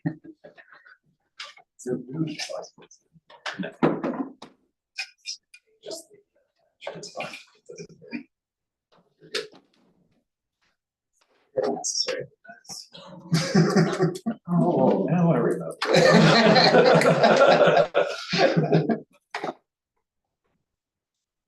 So, okay, so. Great water on that.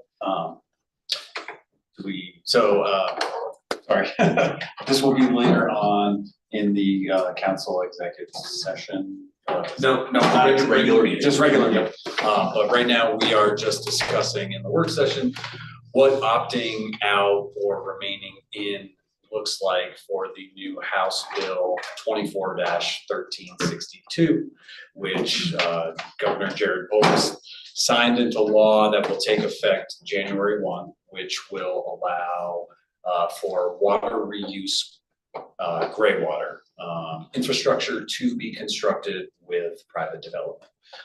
This was a law or a step towards addressing communities that are limited to developing by the water availability that they have. Obviously, this is a step in the right direction for increasing water efficiencies, using water more responsibly, but it does come at a cost to sort of implement this in local government. Most often, it would fall onto the water district, water utility to enforce it, but a lot of it, kind of goes in with community development and building regulatory, because it is opening and allowing for developers to pitch developments that do provide this water reuse, gray water system. So it goes into effect, like I said, January 1st for the entire state of Colorado. There are people that will absolutely benefit from it, but with anything in life, it comes at a cost. And so for you all, knowing kind of what those benefits versus negative impacts are will help you kind of understand the bill itself and whether or not we should move into adopting it and staying with status quo and having it be part of the House bill or opting out of it. Does anybody have any questions about the House bill itself or Frisco and? Yeah, what would it first, I guess, what would the idea cost? It's like to every new development, they would have to put in a gray water system? No, they have the option. They have the option. Yeah, and this could be something that allows, like I said, it's probably the most beneficial to communities who Don't have as much water. cannot source water and water rights. And water rights are extremely expensive, so they're using water more efficiently and to make it go further, which is again, it's a great step in that direction. It comes at a implementing risk type of structure. So I wrote the staff memo as far as opting out because it does put it puts a burden, even though again I don't want to seem like I'm against water efficiency and anything like that, but to implement it, you're having to incorporate that into your building codes and your inspections, and then you're also concentrating a little bit of hazards on each property. When you're increasing, your wastewater and you're redistributing it out, a single household, you know, if they felt compelled to introduce a gray water system, costs money. One of the elements that costs the money is they would then have to upgrade their backflow to a high hazard backflow, which can cost upwards of several $1,000s, and that now you're subject to annual testing to show that the backflow is actually operating how it's engineered to and not failing. There is risk to the water utility, just as far as having all of these higher hazard type of systems attached to the water systems. It is addressed in the backflow implementation, but at this point in time, the water department, we track 460 backflows in town. And so there's 4 of us, and we have to do the survey. We do the survey for the town. We're sending out, you know, the nasty grams of they're subject to annual testing. That's also another, you know, it's another financial kind of impact for the property. Why would they be hooked up to our water anyways? Well, That's what I don't understand. Why would that tank, if they're gonna be using, why would that be hooked up via backflow into our clean water system? Well, it's to deliver the potable water to the building, and then all of that interior domestic plumbing that's taking place. There is a connection, you know, it passes through the meter, then usually directly after the meter is where you're gonna find that backflow assembly. And so that's to prevent any of the water sort of under the roof here from ever returning flow back into the water main. So if the water main were to, you know, say there's a I just don't understand, because wouldn't it be into the sewer, you know, if would. it overflowed, it'd flow into the sewer pipe and go to the sewer pipe. So it would, You know? following gravity. But in the event that there was ever a loss of pressure in the system, say there's a main break and there's a 4-story tall building right here, there's water pressure that's being applied down towards the water meter, which then goes to the main. So if we lose pressure in the main, if there was not a backflow, or if a backflow was there and it failed, the water in that facility under that roof would return back into the water main, and that's where. And one that had a gray water system hooked up to it. It's connected to the internal pipes of the building, so it could feed gray water back into it. Yeah, I don't understand why I hear yours, why that would, it's wastewater falling into a tank and then being sprayed out or on their yard. But that's not its only use though, it can be used in a toilet, and it can be used, so that's back into the system. That's what these systems are, they're not just for watering lawns. Irrigation systems. So it's a separate, so I was trying to envision it. Yeah, Like a little bit, so we've got our water coming in, our black water going out. This is a whole new system that collects the gray water, call it out of the washer and your washing machine and your dishwasher. All goes in the tank and is used on site, or it goes to a municipally on site. So that's okay, that's why. So. And some of these nuances and complications that you're talking about is the reason why there's an opt-out period for this. And the opt-out period ends at the end of this year. So if the basic question is if Frisco's not ready to consider gray water systems, we need to opt out so that we're not if someone shows up after January 1, we have to do it. And we're not opted out, we have to do it. That's the essential We can always bring question. it back. Correct. Yeah, we can bring it back. That being said, When the windfall of grants show up, we can bring it back. Correct. The negative impact is just, you know, you increase risk from a cross-connection standpoint of introducing hazardous, non-potable water back into the system. That can be addressed through a cross-connection backflow program. But you're just increasing a little bit of risk because you're concentrating those contaminants. The other undue burden is that you're now asking, you know, kind of you're building and development portion of what constructing projects looks like. Adding more to that, you know, inspections, planning review periods. And then as far as, you know, from where I stand, you know, we're out there executing it as far as conducting surveys, going on site to do the inspections, requiring annual testing. And then, you know, then there's the own costs of constructing a development that has this.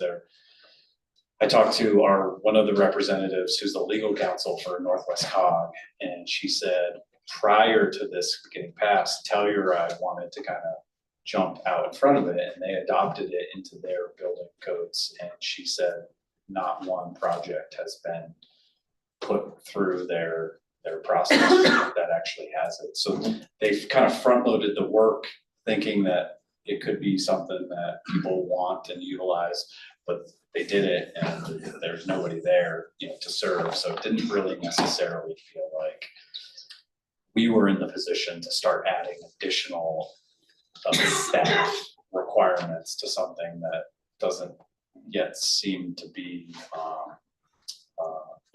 a huge demand for.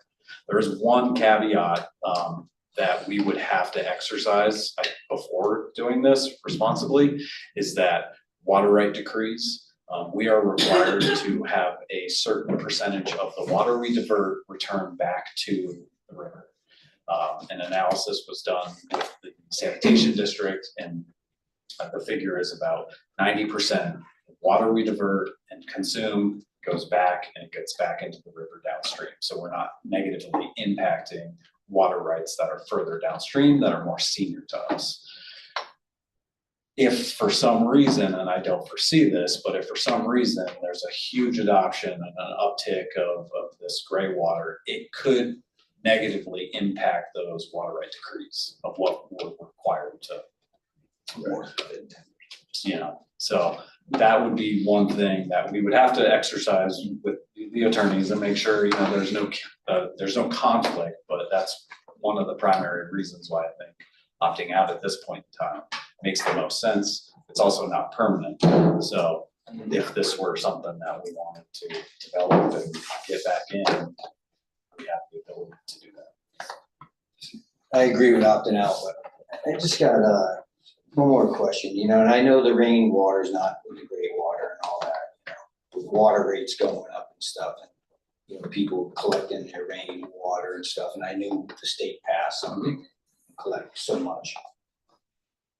Is that something like a residential put a tank in and collect? How much could they collect of rainwater and use it for irrigation or something like that? You know? I believe you are a residential, single-family residential housing unit is allowed 2 rain barrels. Yeah, what is it? Yeah, 55 pounds. Yeah, Okay. 2. You know, it gets replenished, you know, but it doesn't allow you to sort of harvest. Oh, wait, it lets you replenish those. Yeah, you know, 55 as pounds. as the precipitation happens, Yeah. but you're not allowed to really concentrate your water allotment with unlimited drums. Which, you know, in Colorado, or any water rights state, it's a huge change. Yeah, because you couldn't even do that. Right, Yeah.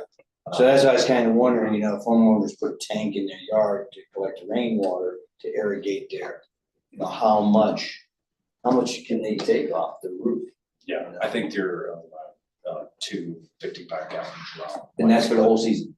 That's, The whole year. that is your legal, meaning So much that hold at any one point.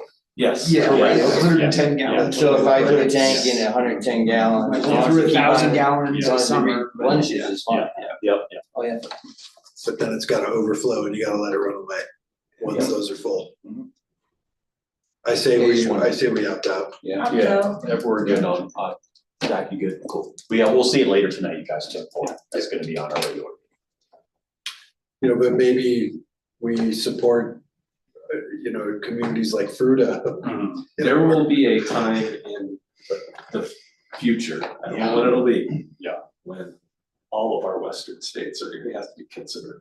Yeah, for sure. Yeah. And we just happen to live in the wetlands. Yeah, You know, absolutely, at the- yeah. You know, We're at the where top all of the water storage. Yep. The thing a lot is We're, the front we're high range alpine desert, we're not like in subdivisions, the big subdivisions in front range that don't have enough water for the subdivision. Oh, yeah. Because that's what this is geared towards. Yeah, it's allowing the developmental growth of those communities to kind of continue to expand When none of them had water. with that, more efficient use of water and less demand on the system. I mean, it's as close as Durango, right? There's a whole side of that town that has zero water. They all have a truck there. and each today. house has their own tank. Has their own cistern. Wow. Yeah, and they get it filled monthly. That's just one example. There's whole other, like if you go to Arizona, they're building subdivisions with no water. And no water rights. They're trucking it all in. So we're gonna get there, to Tom's point. I mean, we're lucky that all the folks way before us secured Yeah. the water rights that we have. Absolutely. Yeah, Frisco is in an incredibly good position. Any other questions? Otherwise, we'll move along if everyone's good. Cool. Here we go. Thanks, guys. Ready? James, let's call it, sorry. Good days. Chris. I'm looking right now. I saw Chris walk in earlier. Everyone's here. I can't get it wrong.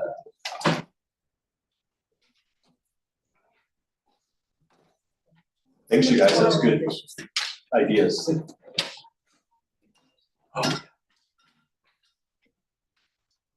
Get 4 of us tonight. And somebody can sit here, I'll be in and out, please.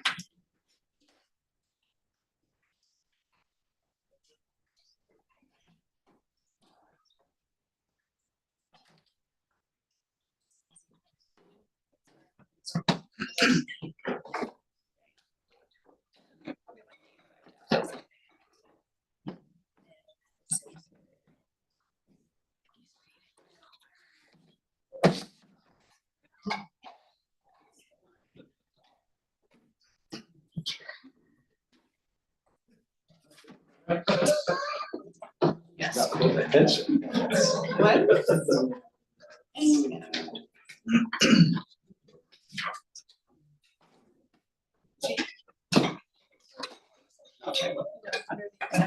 Then conduct.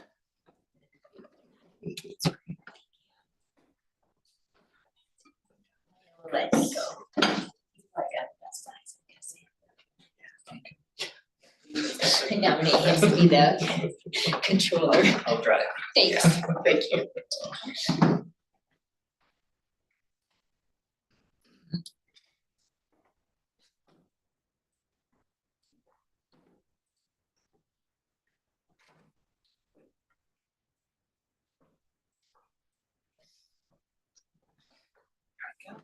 Thanks, Stacy.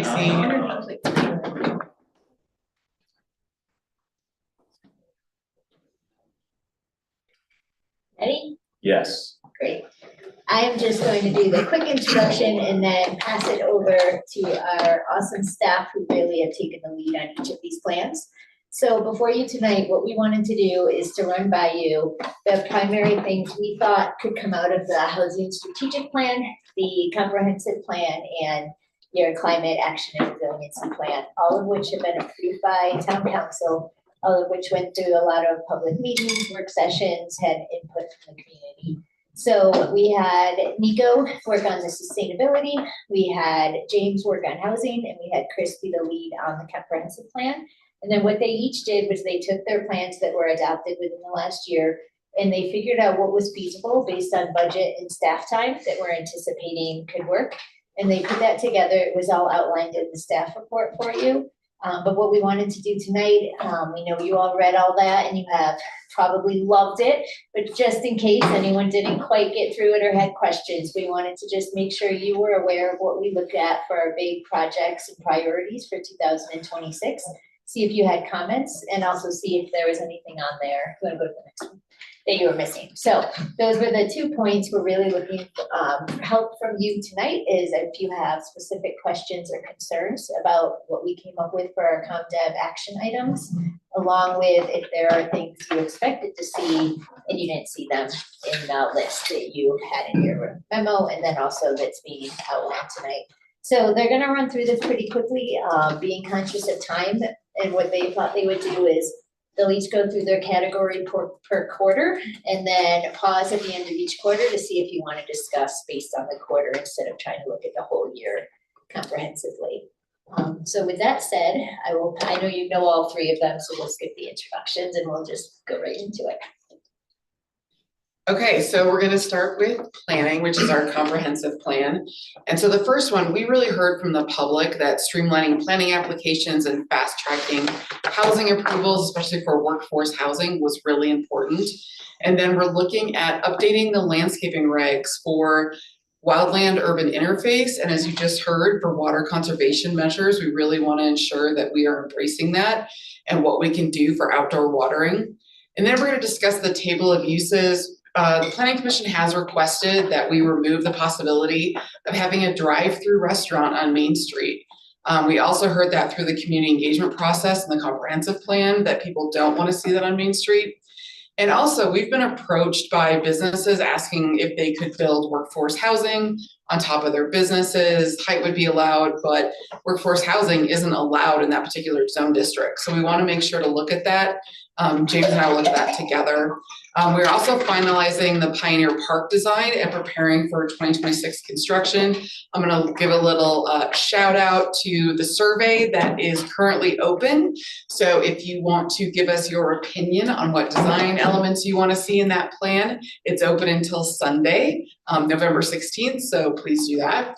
And then we're also updating our outdoor lighting regulations. As the town council knows, we are going through dark sky certification, but we want those regulations in order to support that dark sky certification. Awesome. So we'll move to housing next.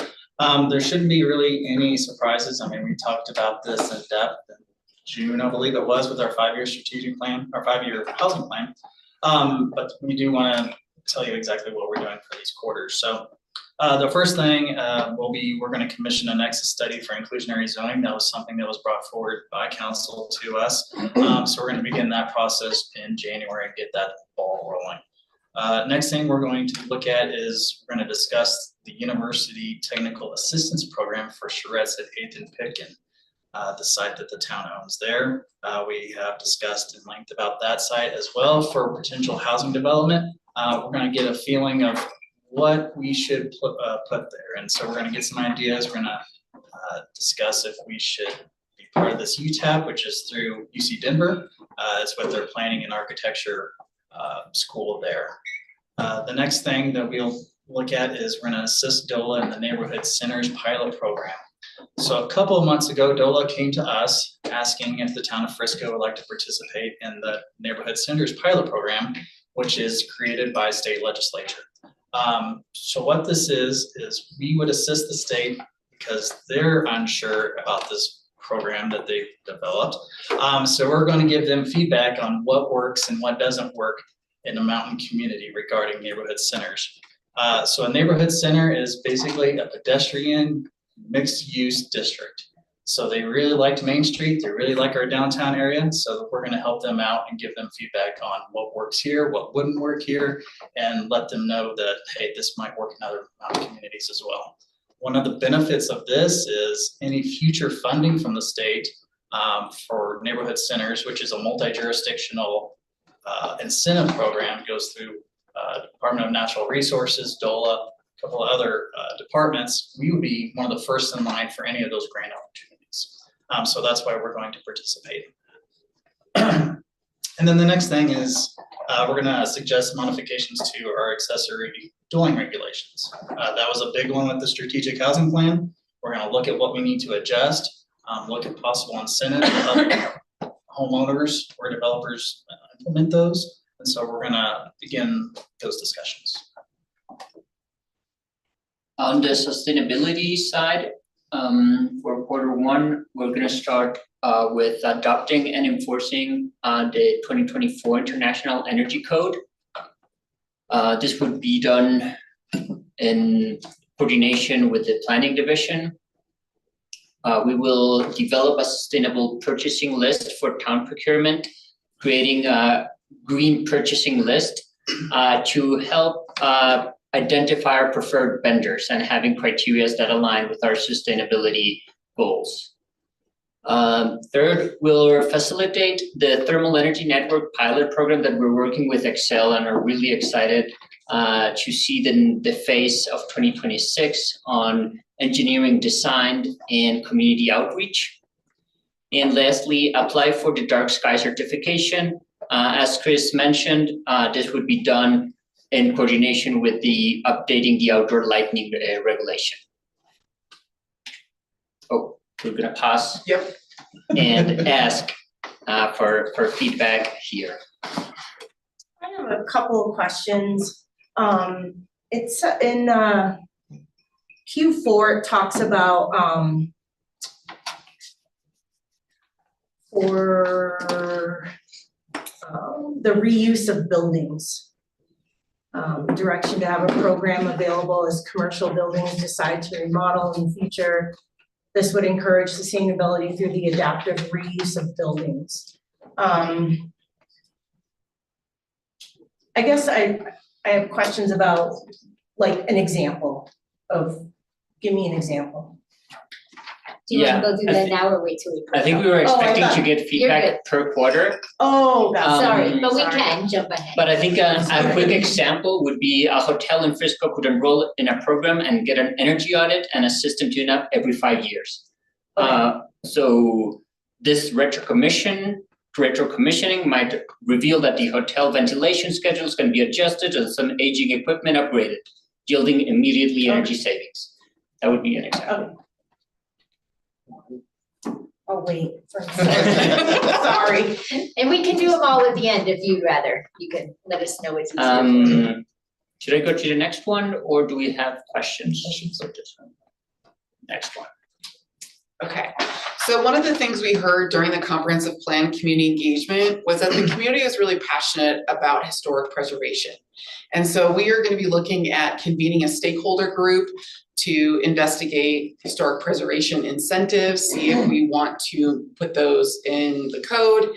Do we want to not have them? So it's more of a figure out what we want to move this forward. But we did hear from multiple people that, you know, Frisco is historic and they want to keep it that way. So we're gonna look into having a stakeholder group, tell us what they would like to see and if we could develop some incentives to preserve some of these historic buildings. So for housing, if we talked about the UTEP program earlier, if supported by the town, that's something that we will start implementing and getting feedback and doing our charrettes and getting information about the Aiden Pickens site. So that is on there for Q2. As a reminder, I know there's one thing on Q2. There'll be a lot more going on in Q2. We'll be doing previous Q1 stuff too, along with all our other housing projects that we have going on. I thought there was a lot of vacation. We're also expecting that spring construction startup that overwhelms us a little with normal work. Yeah, and sustainability, we will coordinate with High Country Conservation workshops on composting on yard waste. The idea would be to encourage residents and inform them on best ways, practices to divert composting and yard waste. Second, design the town heat pump incentive program. This would be in coordination with the state incentive program that is rolling out. So how can we use that existing incentive and have a local one that it's designed to encourage and further encourage the adoption of heat pumps. Lastly, support upgrades for town facilities. This means working with Public Works on the McKinstry project. So supporting that project, it's nothing new. It's the work that is currently happening. Questions on Q2? So the second bullet, Nico, is that paired, with the state program, is that the pair with the non-pipeline alternative Excel program? Yes. Okay. That's exactly the incentive that it's coming. And I believe it's gonna be available on starting 2026. It's like happening right now that they're gonna announce it. But we do know that there's gonna be an incentive for heat pumps. And is that combined with the presentation we saw recently through Excel? It's not the same thing. No. It's what we saw the presentation on is utility scale geothermal. Okay. Which is different, a little bit. Got it. Yeah, and that would also encourage the adoption of heat pumps. Excel would pay for it with community members that want to adopt into this loop, but that's a very different project. Got it. Next one, yes.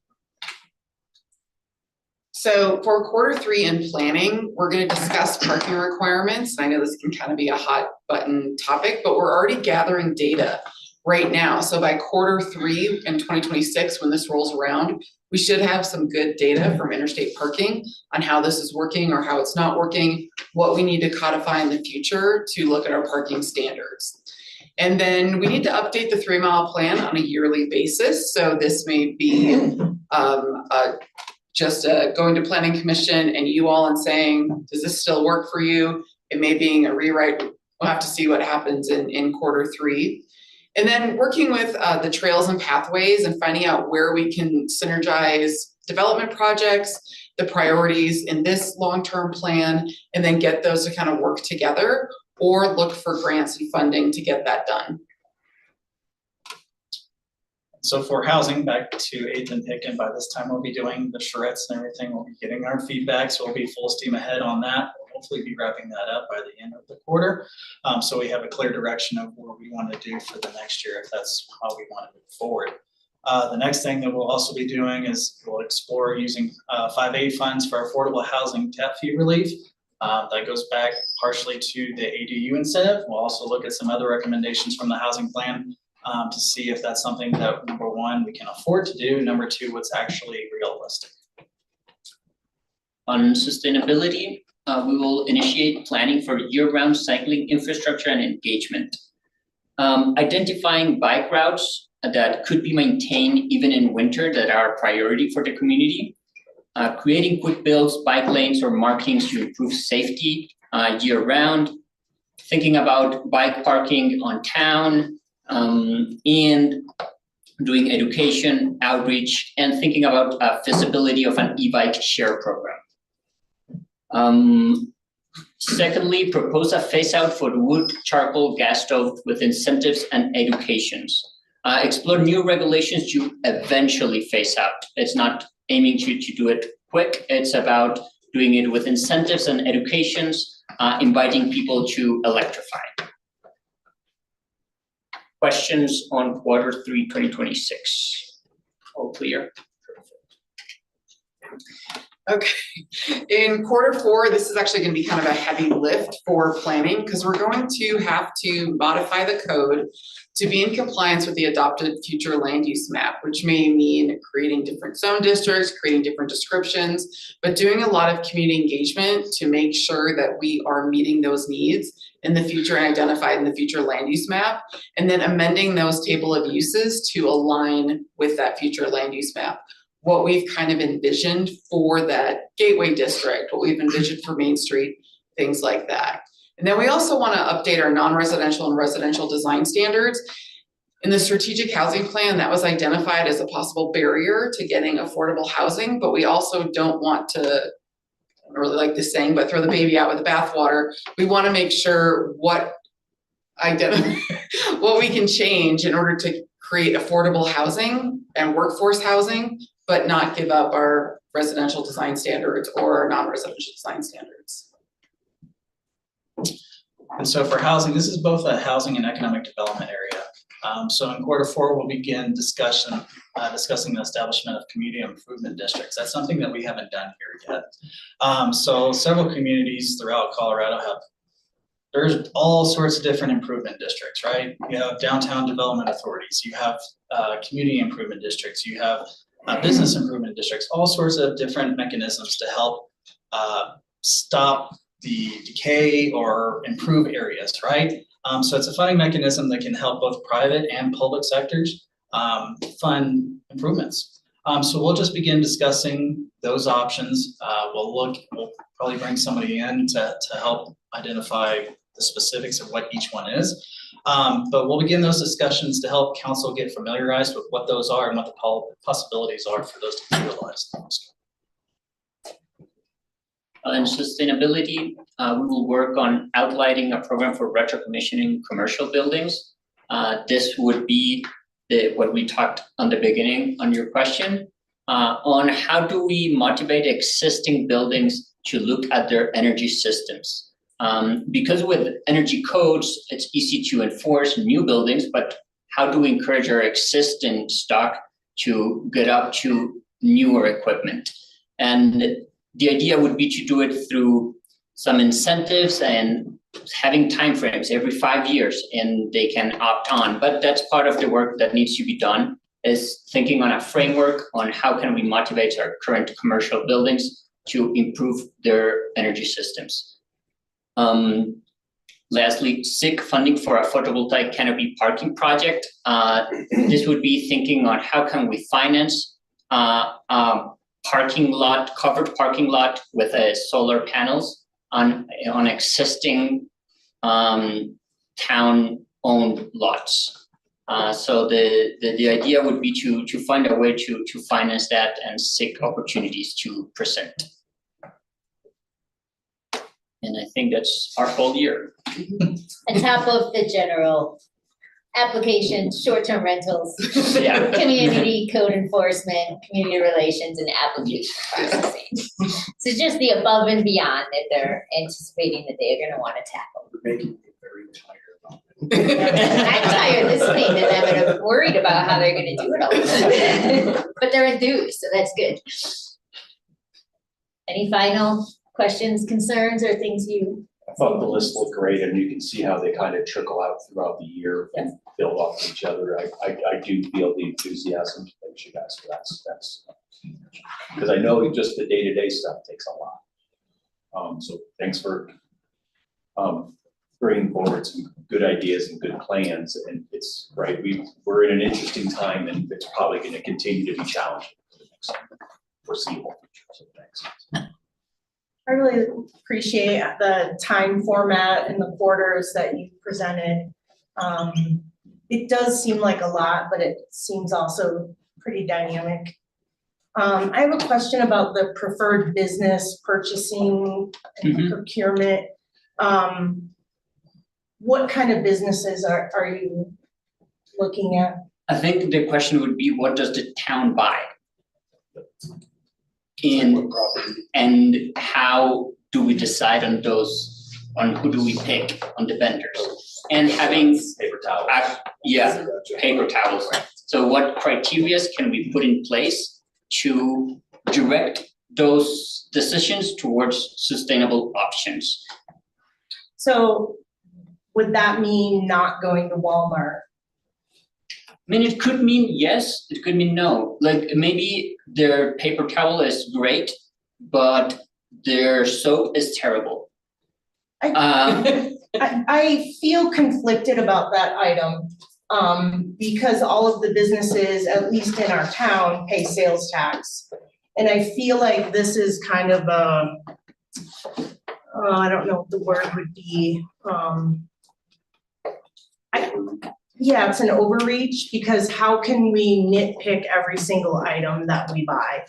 And how do we, what is the measuring stick for every item? Like, I think we would put, it's more than identifying what are the specific products that are good or bad, identifying criteria. So if it's locally sourced, it's probably better than if it's shipped from overseas.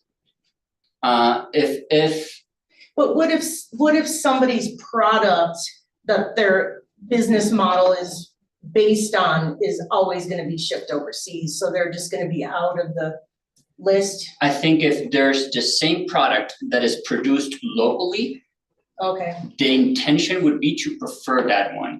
okay. I feel like it's very, I think it's a fine line, because I feel like every business in town contributes sales tax. And to create a preferred list, I mean, and yeah, that one's conflicting. It's possible that as you guys, I mean, this will be your policy if you adopt something like this. You could put some parameters on it around preferring local vendors when you can. As Where an do we buy our example. coffee from? That's my question.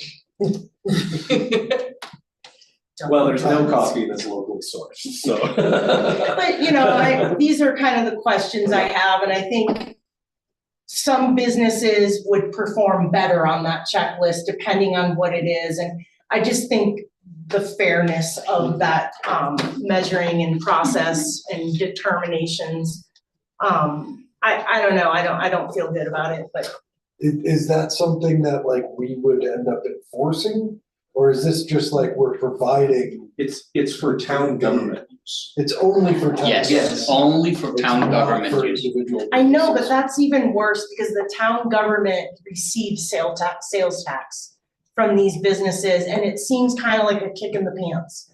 So like, the list would have, you buy this stuff here, that stuff there, and maybe doesn't consider somebody locally or something like that. You know, I don't know what the determination process is going to look like for businesses. But I feel like if somebody's paying sales tax to the government and our community, how can we make a preferred list? We can recommend things, you know, like the grant program and incentives was really great for businesses to implement more sustainable things. But I feel like a preferred list, especially for the town, is kind of a kick in the pants to businesses. Maybe preferred list is a bad way of saying it. I think it's a procurement policy. But even that, like. That we're talking, and I do understand, but right now we still have a way of deciding that goes towards some businesses and not others. And maybe that's the price. That's what it's signaling right now. We're like, we decide for the cheaper one. Or we decide because one, we want to rotate.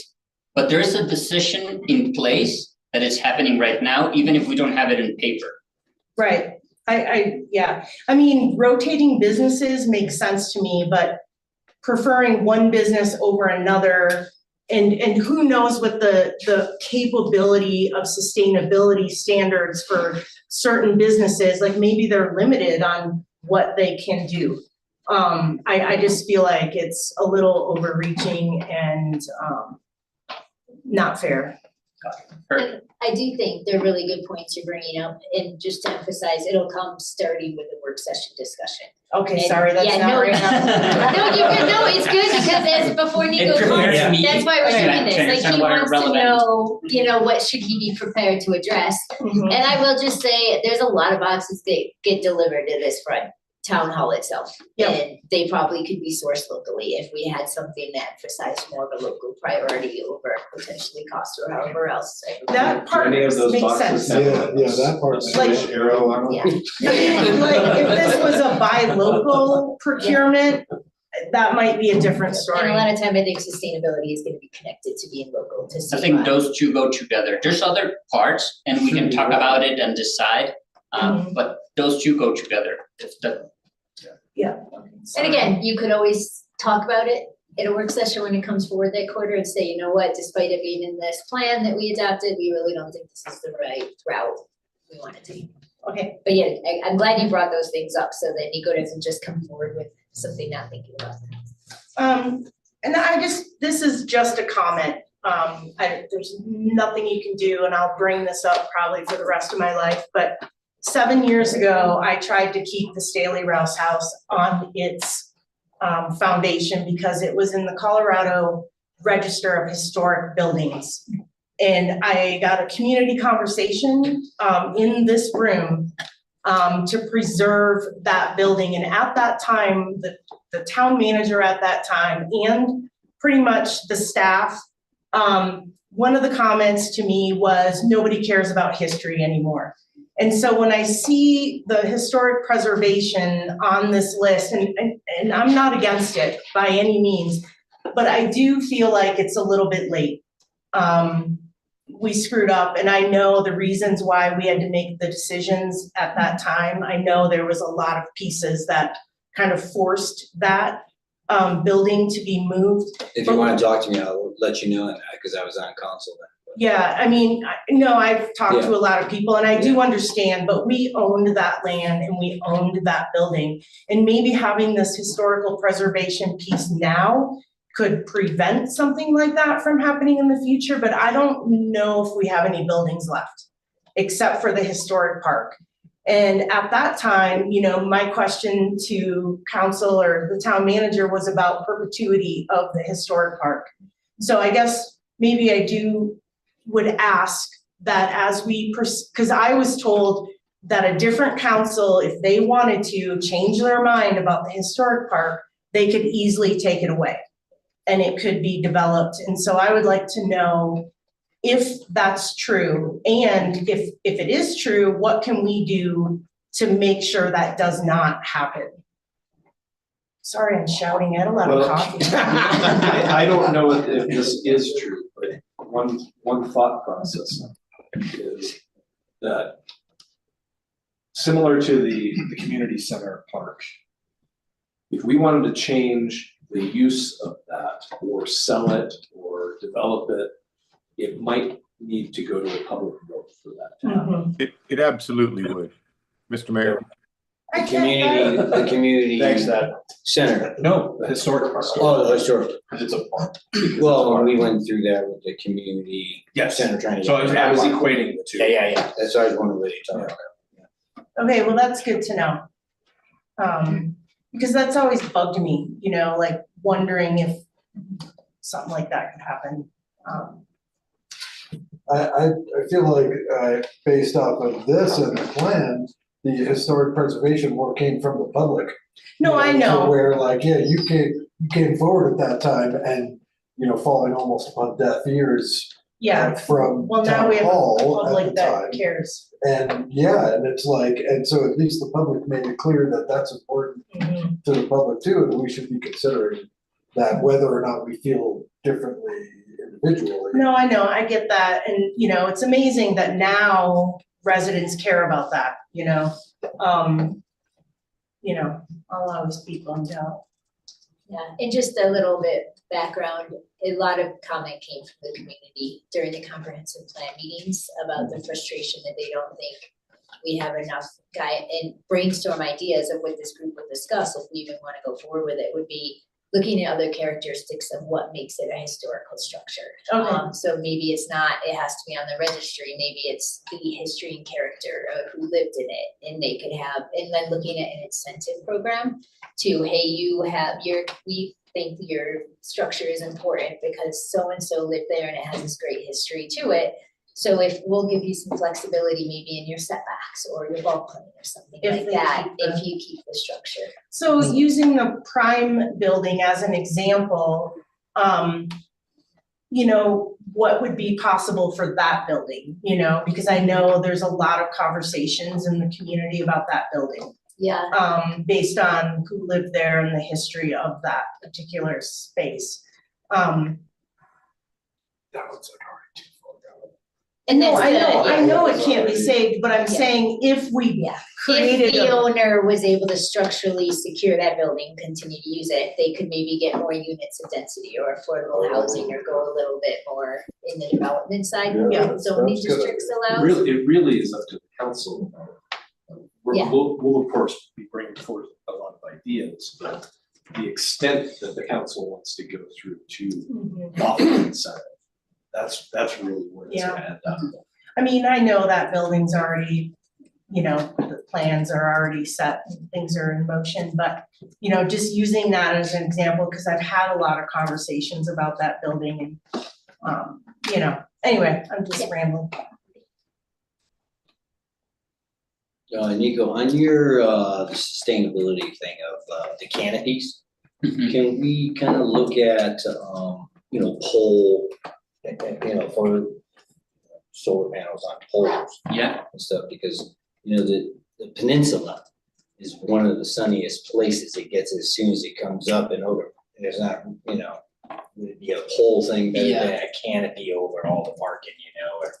Totally. I think the thought process, how do we use the current space we have to install some of the solar panels? And it's not just roofs, so we're trying to expand from there. So yeah, that's a great point. That's also just more of a volume thing as far as you need more panels to actually get any actual amount of energy out of it. And or, do we cover the field and Well, there's a lot of, Voltaics. if you're looking at parking lots, a lot of them are full sun a lot. Yeah, for sure. Where Peninsula, that sun comes up, it's a full sun for a long time, and The you're looking at parking lots that are behind the town hall, or. The only benefit Yeah. to the parking lot is that it's already permeable space. So you're not creating more impermeable space by putting up structure to put a photovoltaic on. That's why I think the poles are a lot, it's not covering land, it's just, more standing. But yeah, those could be used over an asphalt parking lot, just like anything else. More questions, comments? Thanks, everybody. Thank you.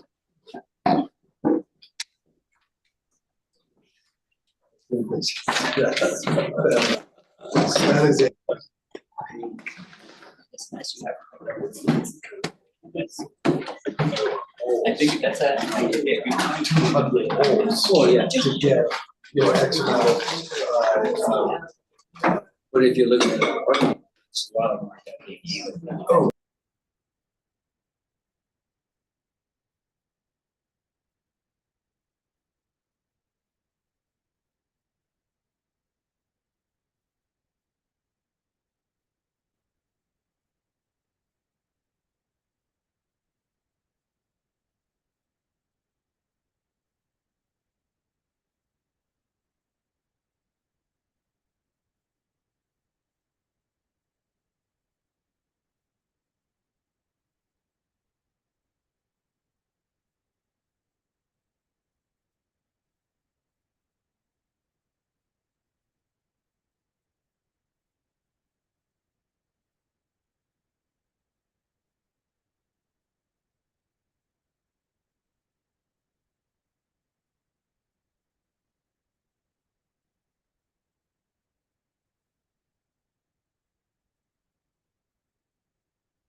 It's okay to take about. Test 1, 2.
Alex, what about, you know, if you wanna, 15 or.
All of your units, right? 6% off your 6% off the first. 25. 35.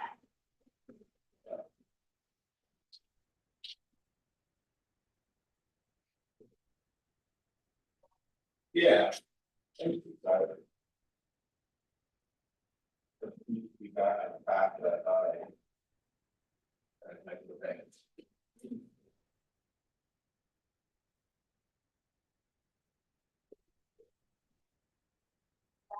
I said, I should people back that path, but I saw that anyway.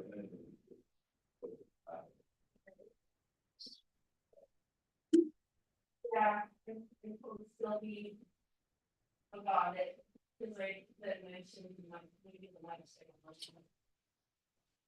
But she remembered me talking about it previously. Because, yeah, I was wondering about that.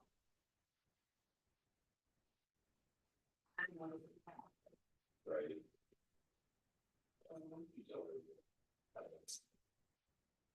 Really odd, because. Yeah. Certainly, right? I mean, it was also.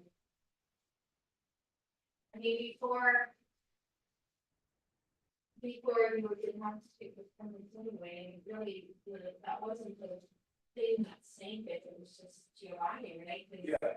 A, he just wasn't really interested, B, yeah, and B, it seemed like Yeah, I'll do it at some point, but I gotta start paying the city Yeah, for some weird, like, but you could still pay into it, you know, for the business, but yeah. I think the bond of things like I do, like you can learn and things of it.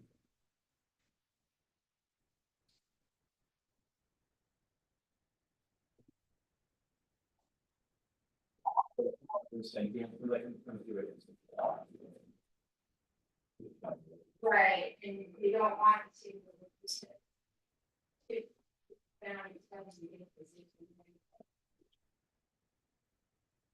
Um.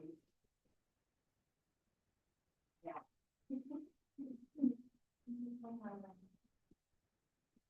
Great, start deciding to just like, this schedule is meeting guys. Which one is that? The one that was the other part. Yeah. So,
okay.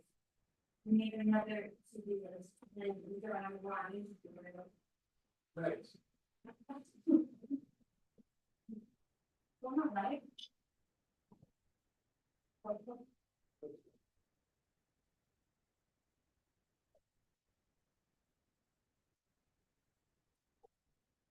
Whoa, copy that.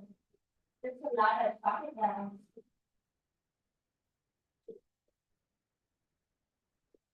Yeah, right.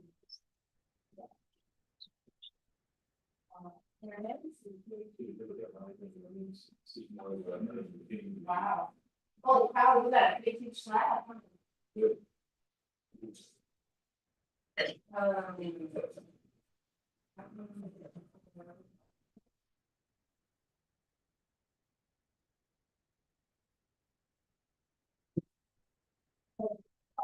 Labor.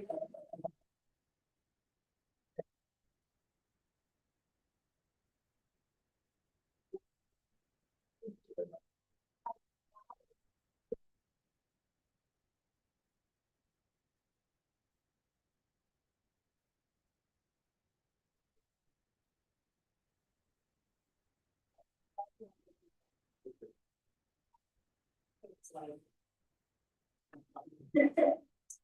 I'll just make it when you're heating up the grill and. Um.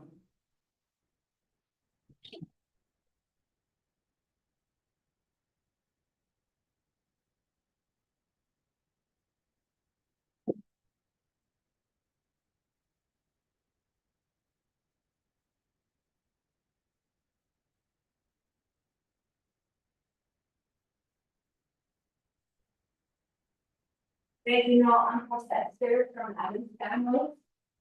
This is what I feel like I start looking on with my grades.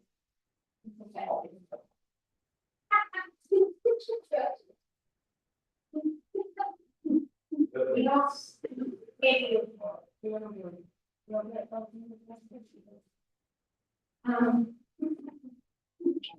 yeah. No, you said it was blue too. I don't know.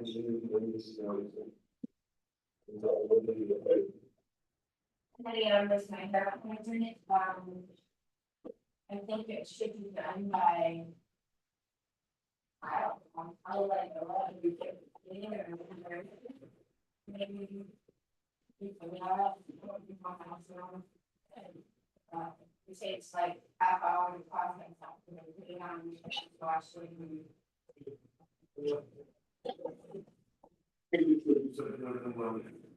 Oh, yeah, I know about this.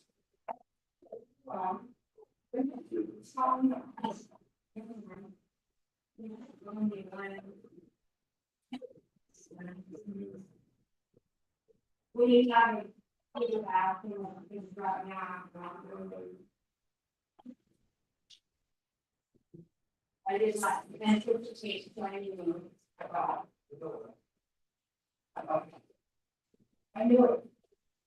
I knew it was bad, I mean.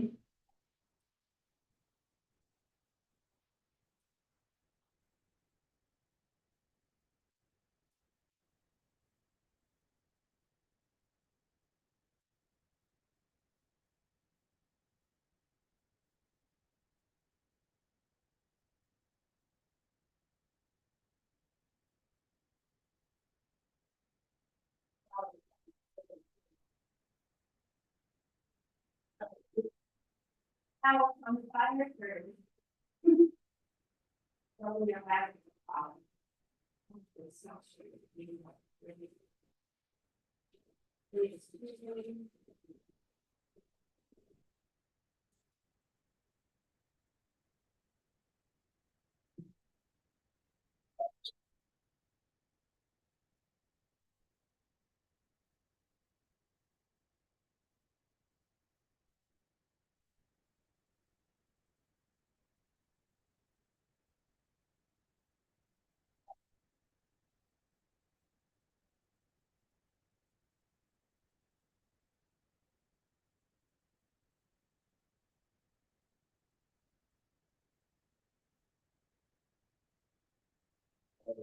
Stevens last tonight.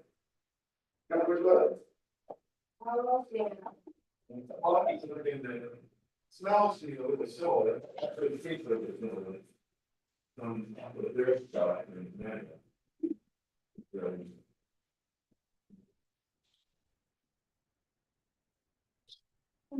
Yeah, similar. Yeah.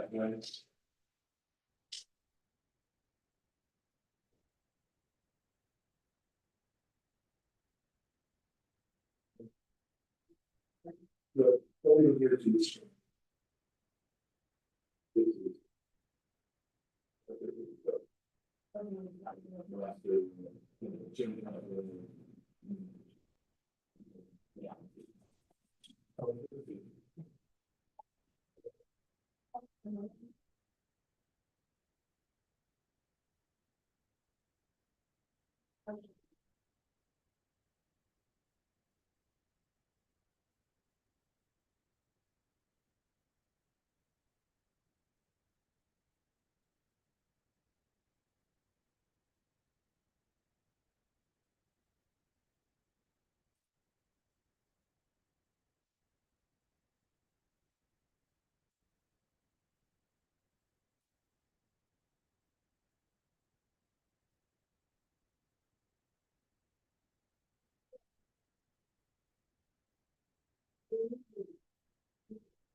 Oh, shit.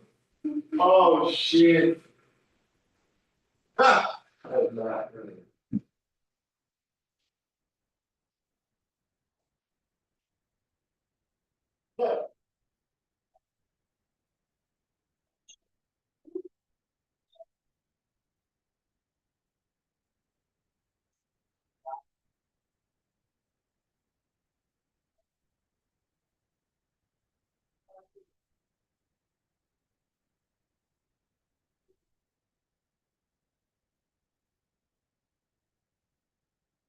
Base? Yeah.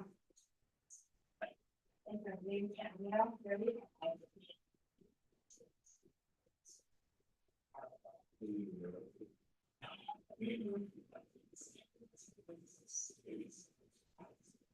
Oh. Oh.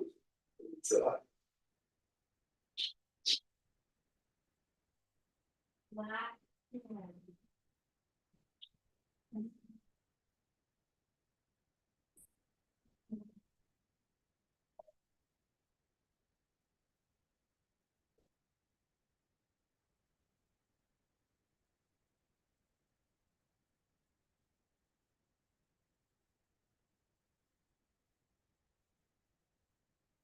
Oh. We gotta get busy and finish my dragon flags. And. Yeah. Here's, coloring. Yeah. So I want to start another book.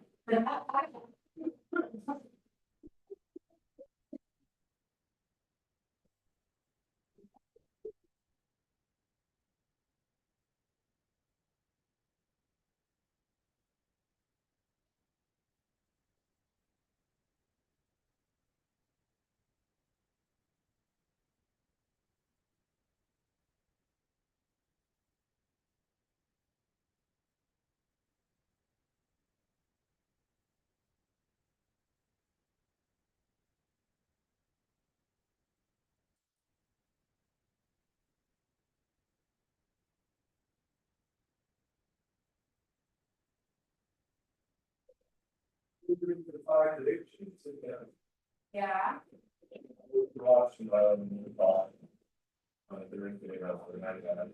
That's really nice.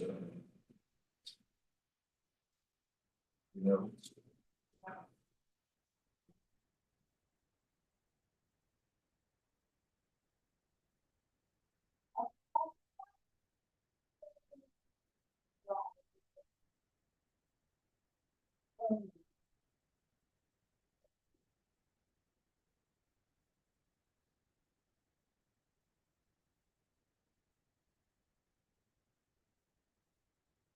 Don't set on it.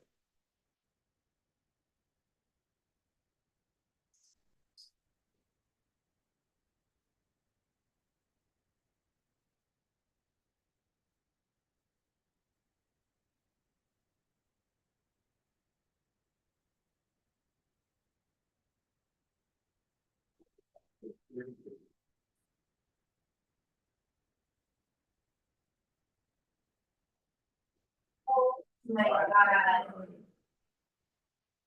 Deeper even on. Think deeper is bad numbers tonight.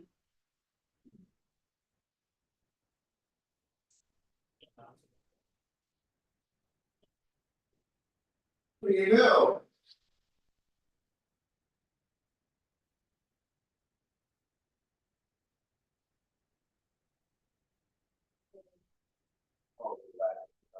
Yeah.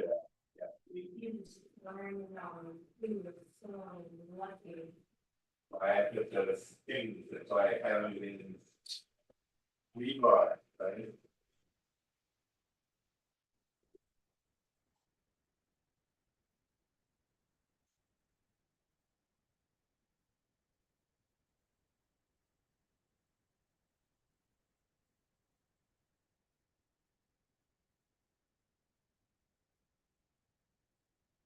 Seriously,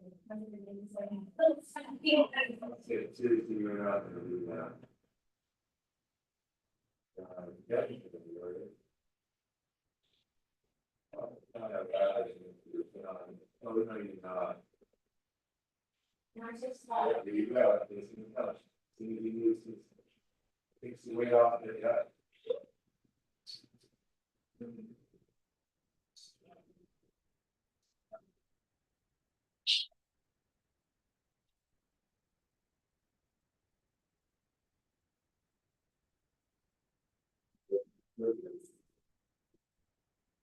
Right, it's. If you guys are right, it's a fantastic question. Why did you say touch me? If you're down. Hold on. Hold on.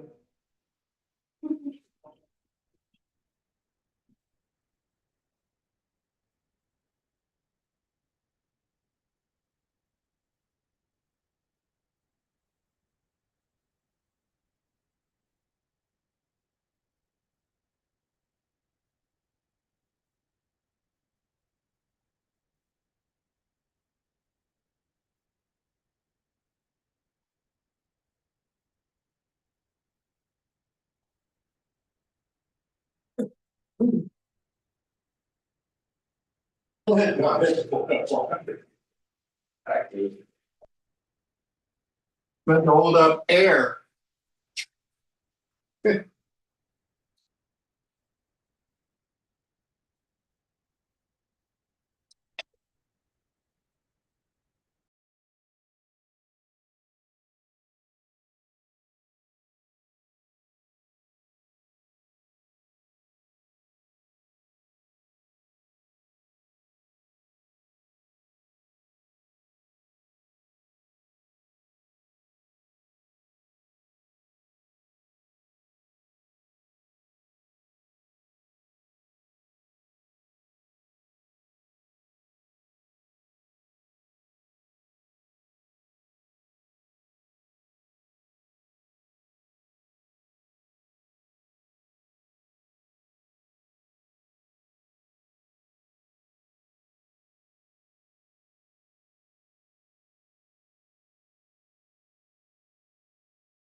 Hey, Thad, if you're there, you do a quick audio check with us? Yep. I was just saying. Okay, awesome. I can hear you just fine. Thank you. Appreciate that. You bet.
Look, Dad.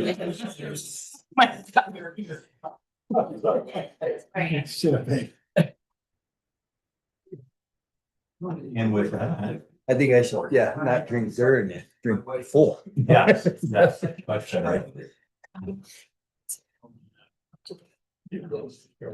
Anytime I learn something, so I add to it. Just let me know. Bless you. Cute.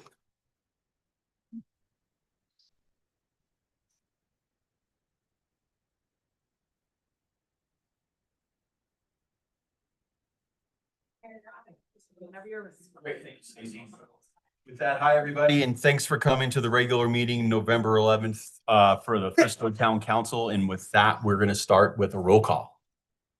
Absent, Held, Here. Incan. Here. Scripcheck Adrian. Here. Ryan. Here. Gibby. Here. And Goldstein is absent. Great, thank you, Stacy. With that, we'll roll into public comment. And with that, we'll open up public comment to the floor. Public comment time is reserved for items that do not have public hearing later in the agenda. If you plan to comment on an item that appears later on tonight's agenda, Please wait until that item is announced and public comment is requested at that time.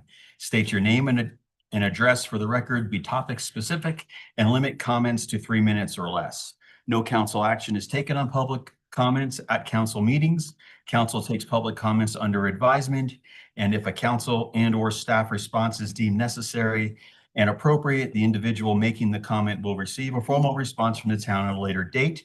It is recommended to sign in at the welcome table at each meeting if providing public comment, and include contact information for follow-up communication. And with that, we'll open up the floor to any public comment in chambers. If anyone wants to make any public comment, please make your way to the podium. My name is Samantha Thompson, and I do live in Summit Cove, but I have been a business owner for 16 years in Frisco. I own a day spa and salon on Main Street. I understand tonight that you guys are focused on or have discussed some of the dark sky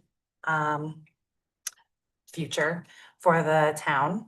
One of the things I wanted to bring up, I also understand that there's no halting the McDonald's situation, but I want to make sure that it is staying at your forefront, that as this McDonald's is developing, the quicker we can get some of these regulations out for their development, so it's not affecting the dark skies more negatively, or, you know, 1 step forward, 3 steps back. If we can kind of keep that rolling and going into 2026, it may be being addressed a little bit quicker. And that hopefully we can express that to the McDonald's as they build, so they can maybe put some of these fixtures and regulations in now before they complete their process. That's it. Great. Thank you for coming. Thanks, Sam.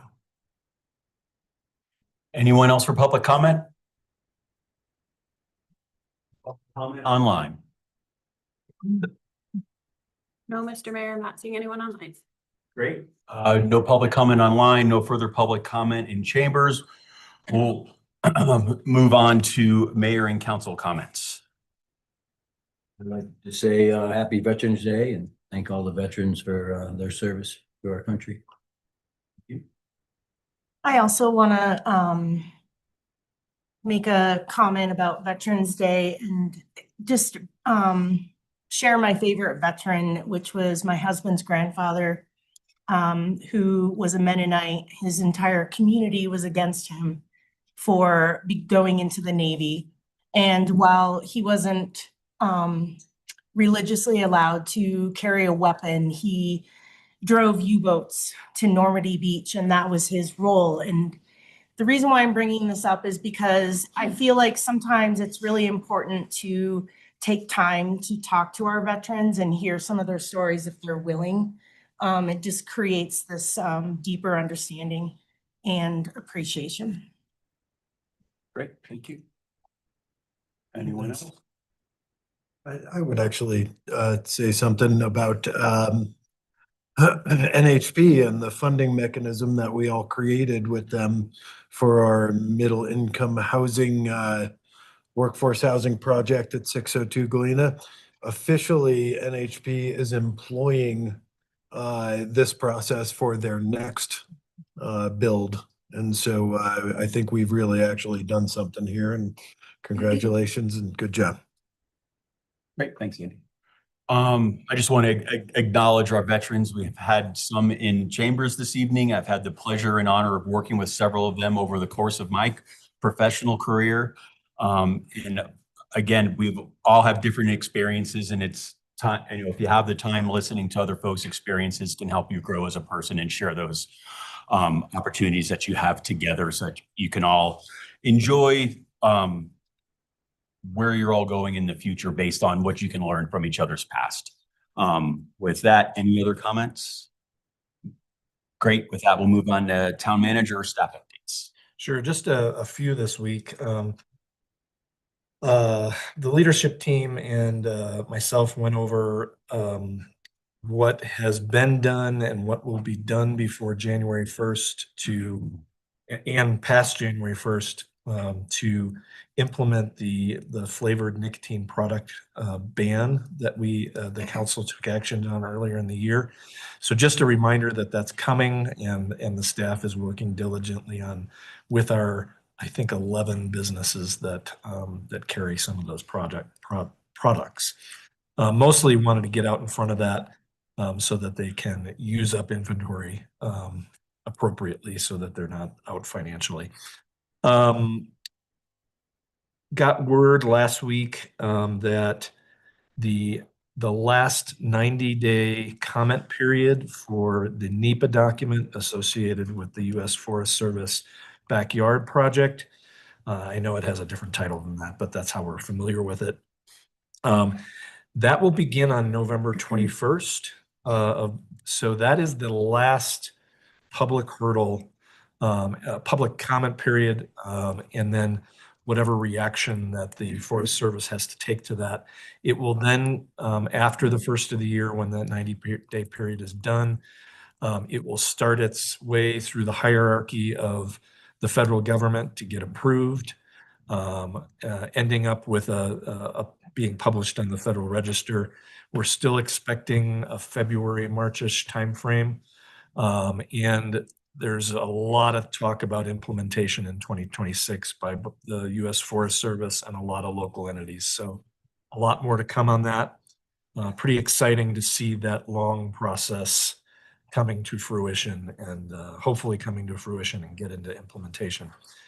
The mayor and I will be hosting a holiday social for the council, significant others, senior staff and significant others on December 16th. So put that on your calendar. I don't know the details of it yet, but just wanted to get out in front of that. Related to the World Cup, our staff has been working hard on getting a town ready for that event and welcoming folks into Frisco. You're going to see some action starting tomorrow on Main Street related to that. So be looking for that.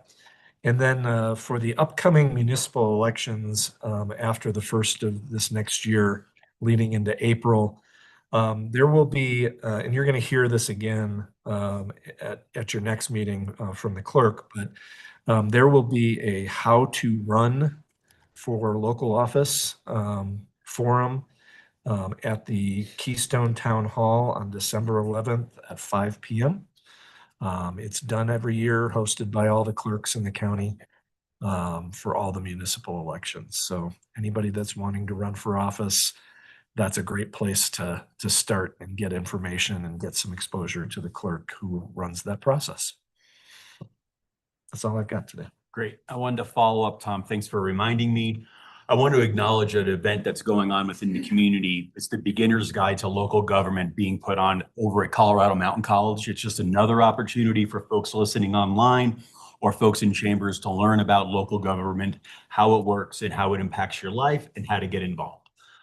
They're having multiple sessions. It's searchable through Colorado Mountain College. Thanks, Tom. With that, we'll close manager comments and move on to consent agenda. Not aware of any changes to tonight's agenda. So with that, I would entertain any discussion or a motion. Mr. Mayor, I move that we approve the consent agenda. Second. We have a motion to approve the consent agenda. In a second, please call the question. Held. Yes. Skipjack Adrian, Yes. Ryan, Yes. Incan, Yes. Allen is absent, Kibbe, Yes. and Goldstein is absent. Thank you, Stacy. With that, we'll move into new business. With that, our first item, our agenda item number 1 tonight is first reading of ordinance 25-20, an ordinance amending chapter 65 of the Code of Ordinances of the Town of Frisco by amending sections 65-13, construction permit fee schedule, and amending chapter 87 of the Code of Ordinances of the Town of Frisco by amending sections 87-5, evacuation fees and bonds. And with that, we'll turn it over to staff. Excavation. Thank you. I was like, that's not right. It's not up here. Yeah, wrong I was like, Good evening. I'll make it brief and just have you ask questions if you want. We are proposing this, Josh with Public Works and myself with Community Development, because the codes right now are in the town code. And if we ever want to modify in the future, it takes 2 readings of an ordinance, whereas the town is shifting per guidance from the town attorney to a town-wide fee schedule, and that'll get it proposed for adoption by resolution at your next meeting, the first one in December. So what we're proposing is to pull our building fees and excavation fees out of town code. The town-wide resolution for fee schedule would hopefully get adopted December 9th, and right after that item would be the second reading of this ordinance, so they will be out of the code officially. So it's more of a cleanup item at this point than anything. Questions for Katie? We've seen this in work session. If anyone has any burning questions, clarification? No, with that, we'll open it up to public comment. Any public comment in chambers? Any online? Mr. Mayor. No public comment in chambers or online. We'll come back to council for any further discussion or a motion. Mr. Mayor, I move that we approve, where am I? Ordinance 2520. Second that motion. Great, thank you. We have a motion to approve ordinance 25-20 in a second. Please call the question. Held, Yes. Scrapcheck Adrian, Yes. Ryan, Yes. Incan, Yes. absent, and Kibbe. Yes. Great, thank you, Stacy. With that, we'll move on to agenda item number 2, which is first reading of ordinance 25-24, an ordinance prohibiting the use of gray water and the installation of gray water treatment systems within the town of Frisco. And with that, we'll turn it over to staff. Good evening, council. Josh Southworth, Public Works. As we discussed in work session, we're recommending to adopt this ordinance in order to opt out of the House bill. This House bill will add additional risk to our water system currently at this time, and an additional workload to the water utility that we're not prepared to meet. So this just, opts us out of the House bill that Colorado will adopt on 1 January. Great. Thank you. Any questions? No, I just appreciate the earlier information from the work session. Great. With that, we'll open it up to public comment. Any public comment in chambers? Any online? No public comment in chambers or online. With that, we'll bring it back to council for any further discussion or motion. I would just acknowledge that this is a new development that's happened at the state level that we're taking an opportunity to put a pause on and make sure we're ready if we were to ever move forward with implementation. And town staff and the public works director have a good plan moving forward. So with that, any other discussion? A motion. Mr. Mayor, I move that we approve the first reading of ordinance 25-24. Second. Great. We have a motion and a second for ordinance 25-24. Please call the question. Kibbe. Yes. Is absent. Held, Yes. Scrapcheck Adrian, Yes. Ryan, Yes. Incan, Yes. and Ellen is absent. We have one more item. We missed one. Yeah. The Yep. extra. There's the extraterritorial water, right? Wow. We're all on the same page. Are we? Yeah. So with that, our third item tonight is an extraterritorial water request. And with that, I'll open it up to our staff in the water department. Sorry. Right. Yeah. I'm looking at water superintendent is the water name those. Thanks, Ryan. Yeah, Ryan Thompson, Town Frisco Water Superintendent. I am bringing to you guys the extraterritorial water application. For anybody not familiar with this, in 2023, the water code was amended to include this extraterritorial water application process to be opened up to anybody outside of the town of Frisco boundaries to apply to become a town of Frisco water customer. The applicant is joining us here tonight. They live shortly outside of the town boundary on the other side of the street. They are currently looking to subdivide their lot and they need, part of that process with the county is a letter, a will serve letter. And so the applicant submitted an application for this authorization. The applicant does meet the required elements and has paid the required application fees for this process. If there's any questions about this, I'm happy to answer any of those. Great. I got a couple. Yeah. So is the property, the way it currently stands, served by the town? Correct. There is one single family home on the property and it is outside of the town boundaries and they are currently a Town of Frisco Water customer. Thank you. And then my follow-up, and I'm going to always ask you this question, when we've done the water calculations, we've accounted for any future obligations the town may already be subject to when we are currently doing them now, so that 50 years from now, we're still be able to serve everybody. Yes, we meet our current commitments, we meet our future commitments that have already been made. And so there is room in the water portfolio to add and another customer to our portfolio.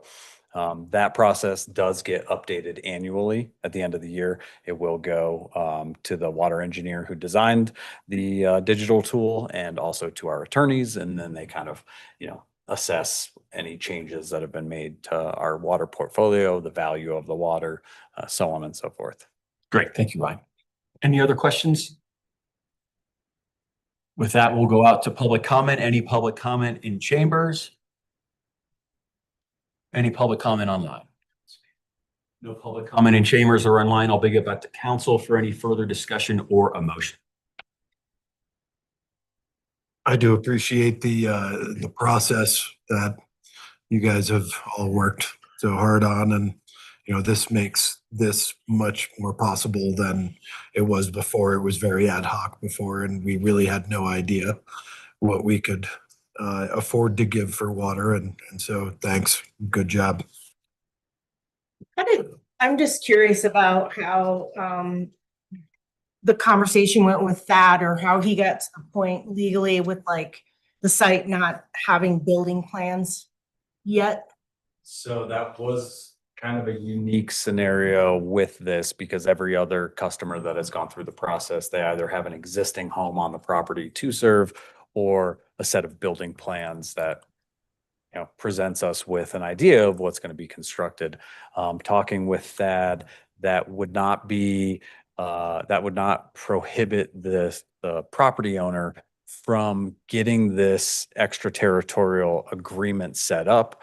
They would not be able to purchase any water taps until there is a submitted building application. So we can then authorize, so this is just codifying the relationship with the town and the property owner, that there is this eligibility to purchase a water tap for future development. So I'm only asking because I'm just learning, I'm just interested in this, so. that was a big concern of mine with this application, because again, this was unique to this particular applicant. And I'm not sure if Thad wants to speak. No, we did talk about it, Ryan, and essentially it is a condition of the approval and the ability to serve that they have a building permit. So there won't be any agreement and there won't be any service provided until that happens. So does, on a process side, so with this letter, and it's here nor there, again, part of the learning process, should we see this again, does this then make that subdivided lot eligible with a guarantee of water service? Is that essentially what we're doing? Yes, it would be, I don't know, a guarantee of water service. It would be provided water service on condition of issuance of a building permit and then entry into an agreement as any other extraterritorially served property. Yes. So as a builder, it's a little bit of the egg before the chicken, or the chicken before the egg, but it's hard to design and it's expensive to design a new building without knowing whether or not you're going to be able to get water. Sure. Right? So with the ability of, you know, us giving them water, then they can move forward and with assurance. Yeah, That's- cool. that's I how just, I would you know, say I'm that. just learning. But if they didn't get water, they probably couldn't develop the lot. Right. That's where we're at. Right. Okay. Any other discussion? No further discussion with that. How about a motion?